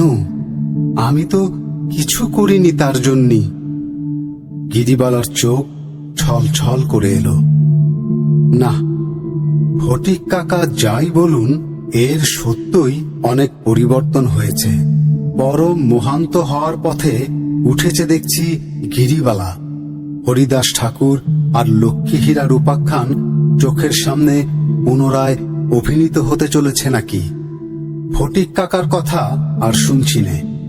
বললাম, তারপর বাবা, সেই পাথরের বিগ্রহ আমার কাছে তো এসে ঠেলে উঠল। আঁকড়ে আমায় রইল কি বাবা, কোথাও যেতে চায় না। আমারও বাবা সেই যে বলেছে চৈতন্য চরিতামৃতে, নিজেরে পলক ভাবে কৃষ্ণে পালা জ্ঞান। আমারও হলো তাই। খাওয়া নাওয়া চুলোয় গেল। গোপাল আমার কি খাবে, গোপাল আমার কি নেবে, এখনো তাই। সেই গোপাল ঘাড়ে চেপে আছে, আর নামতে চায় না। এখানে আমার আশ্রমে তাকেই তো পীরতিষ্ঠে করে তাকে নিয়েই আছি। বলো কি? কি বলবো বাবা, পুজো করতে দেয় না। বলে, তুমি যে আমার মা, মা হয়ে ছেলেকে পুজো করতে আছে। হাত চেপে ধরে। স্বপ্ন দিয়েছিল রাত্রি, ওর জন্যে ভাত রাখতে হবে। আর কোনো দেব দেবী আমি জানি নে বাবা ঠাকুর, গোপালই আমার সব। গোপালই ব্রহ্মা, বিষ্ণু, মহেশ্বর, আর কিছু মানি নে। গিরিবালা অবাকি করেছে আমাকে। হাসবো না কাঁদবো বুঝতে পারি নে। ও খেয়ে দিয়ে সেদিন চলে গেল। আমার স্ত্রী খুব যত্ন করেই খাওয়ালেন ওকে। যাবার সময় ও বারবার বলে গেল, সামনের পূর্ণিমের দিন বাবা আমার আশ্রমে ঠিক যাবেন, দেবেন পায়ের ধুলো, বিকেলের দিকে যাবেন। গেলাম ওর আশ্রমে পূর্ণিমার দিন বিকেলে। ওদের গ্রামের গোয়ালপাড়ার পেছনে খামারকালনা বলে সেকালের গ্রাম। সে গ্রাম এখন জনশূন্য। বড় বড় ভিটে জঙ্গল হয়ে পড়ে আছে। দিন মানে বাঘ বেরোয় খামারকালনায়, বরাবর শুনে এসেছি। সেই খামারকালনার নির্জন বনের প্রান্তে এক প্রাচীন বটতলায় ৩-৪খানা খড়ের ঘর। বটের মোটা সরু ঝুড়ি নেমে এসেছে চালাঘরের মটকায়। সন্ধ্যা মালতী ফুল ফুটেছে আশ্রমের আঙিনায়। বনে জঙ্গলে পাখির দল কিচিরমিচির করছে। ঘন বিকেলের ছায়া দেখে মনে হয় রোদ বুঝি এদিকের ত্রিসীমানায় কোনোদিন ছিল না।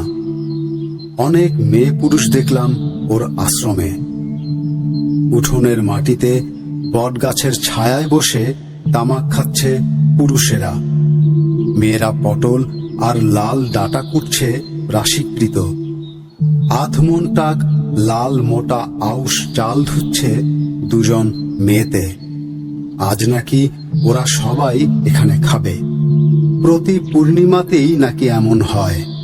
গিরিবালা আমায় পূর্ণিমার দিন আসতে বলেছিল কেন, এখন বুঝলাম। সন্ধ্যার আগে খোল বাজিয়ে কীর্তন শুরু করলে পুরুষেরা, আর রবাহুত অনেক পথচলতি লোক এসে জুটল। জঙ্গলের দূর প্রান্তে গাছের ওপরকার আকাশ জ্যোৎস্নায় সাদা দেখাচ্ছিল। এরা সবাই আশপাশের গ্রামের চাষি, গোপ, কাপালি প্রভৃতি শ্রেণীর নরনারী। সবাই মিলে বেশ আমোদ করছে দেখে আমার খুব ভালো লাগলো। রাত্রে ওরাই রাঁধলে বড় বড় আঙট কলার পাতা পেতে আউশ চালের ভাত আর লাল ডাটার চচ্চড়ি সোনাহেন মুখ করে খেল। যে যখন আসে আগে দেখি গিরিবালাকে ষষ্ঠাঙ্গে পরম ভক্তি ভরে প্রণাম করে দু হাতে পায়ের ধুলো নিয়ে মাথায় মুখে দেয়। আমি অবশ্যই ওর ওখানে মৎসবের প্রসাদ পাইনি। গিরিবালা আমায় খুব যত্ন করে বসালো দাওয়ায়। আমি বললাম, না, আমি গাছতলায় বসি। বেশ লাগছে তোমার এই জায়গাটা। এত বন আছে খামার কালনায়, আমার জানা ছিল না। আমায় বললে, একটু কিছু সেবা না করে যেতে পারবেন না বাবা? ভাত আমি খাবো না। না বাবা, ও আউশ চালের মোটা ভাত আপনাদের খেতে দেব কি বলে? ওরা খাবে গিয়ে। এত চাল ডাল পেলে কোথায়? খুব খরচ হয় তোমার দেখছি। কিছু না বাবা, ওরাই সব আনে, নিজেরাই রাঁধে, আমোদ করে খায়। ওরা বড্ড ভালোবাসে আমাকে। সবই গোপালের ইচ্ছা। ওর সে বিগ্রহ আমি দেখলাম, খুব ফুল দিয়ে সাজিয়েছে, ছোট্ট একটা পাথরের পুতুলের মতো। সে ঘরে সবারই অবারিত দ্বার। চাষিরা পাকা কলা, বাতাবি লেবু, শশা প্রভৃতি ফল নিয়ে এসেছে। গোপালের বেদির আশেপাশে সেগুলো জমা আছে। সন্ধ্যার সময় ধূপ ধুনো দেওয়া হয়েছে। ছোট্ট একটা মাটির প্রদীপ মিটমিট করে জ্বলছে ঘরে। গিরিবালা আমায় বাতাবি লেবুর কোয়া ছাড়িয়ে শশা কেটে কলার পাতায় সাজিয়ে নিয়ে এসে দিলে। মিষ্টির মধ্যে আখের গুড়, গোটা কতক ছোলা ভিজে ওই সঙ্গে।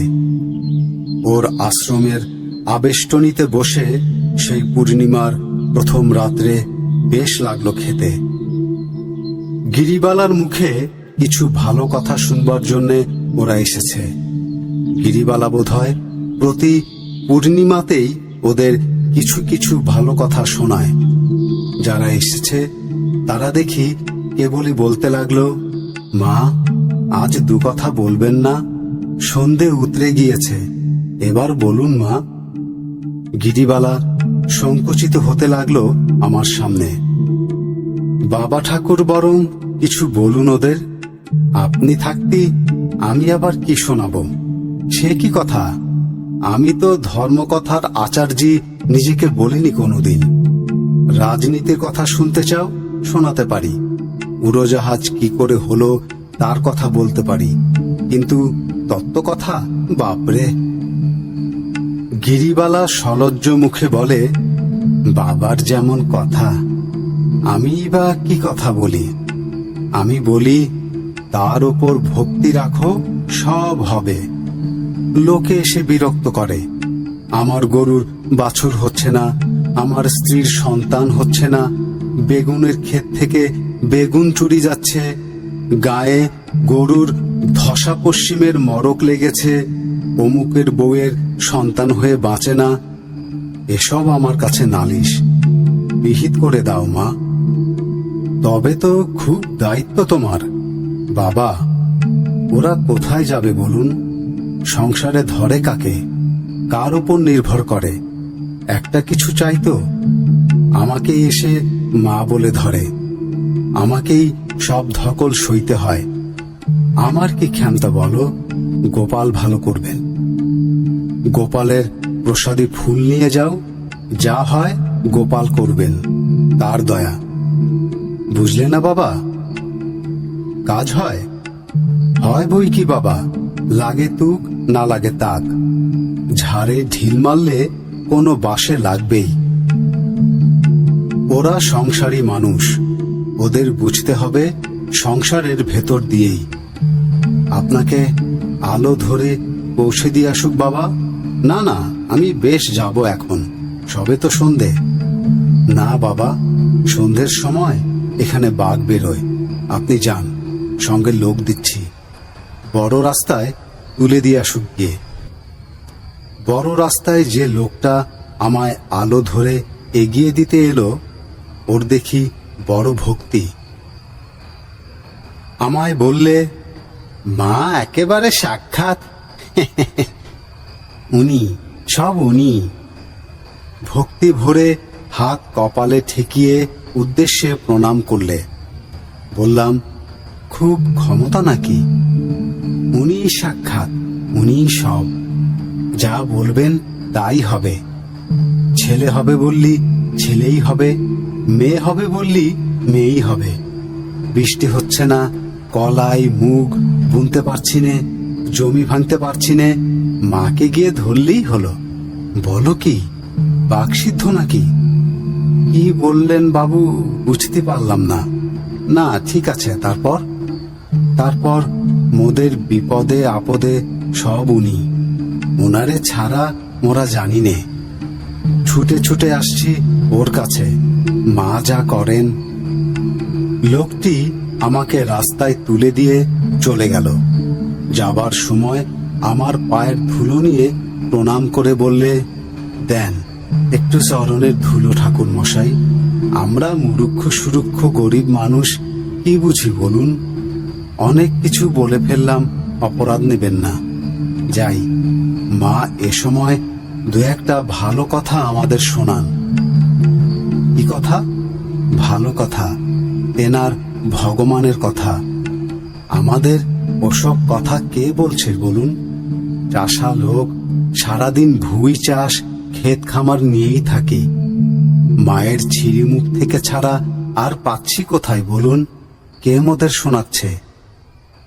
ও চলে গেল। এতক্ষণে বেশ চাঁদ দেখা যাচ্ছে ফাঁকে। খামার কালনায় বড্ড জঙ্গল, ঝিঝি পোকা আর মুগরু পোকা ডাকছে বনে ঝোপে।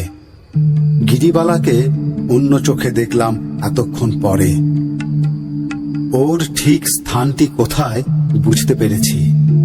ওর সম্বন্ধে আমার যে বিদ্রুপ ভরা মনোভাব ছিল তা এখন নেই। গঙ্গা নদী সব জায়গায় নেই, কিন্তু তা থেকে বেরিয়ে শাখা নদী, খাল, সোঁতা সমস্ত দেশের সব লোকের কাছে পৌঁছে দেয় জীবনদায়িনী বাড়িধারা। গিরিবালা বড় নদীর একটা ক্ষুদ্র সোঁতা। ছোট্ট অজ চাষিদের গ্রামে জল বিতরণ করে বেড়াচ্ছে। তা যতই ঘোলা হোক, তবু সেটা জলই। তাতে স্নান করে জল পান করে লোক তৃপ্ত হয়, নইলে এইসব গরিব লোক বাঁচে কিসে? ফটিক চক্রবর্তীর কথা আর শুনছি নে। এরপরে আমি গিরিবালাকে অনেকবার দেখেছি। একটা জিনিস লক্ষ্য করেছি, যেখানে সংকীর্তন হচ্ছে কিংবা ভগবত পাঠ হচ্ছে কিংবা কথকতা হচ্ছে, সেখানেই ও সকলের সামনের সারিতে চুপটি করে বসে আছে এবং হাঁ করে শুনছে।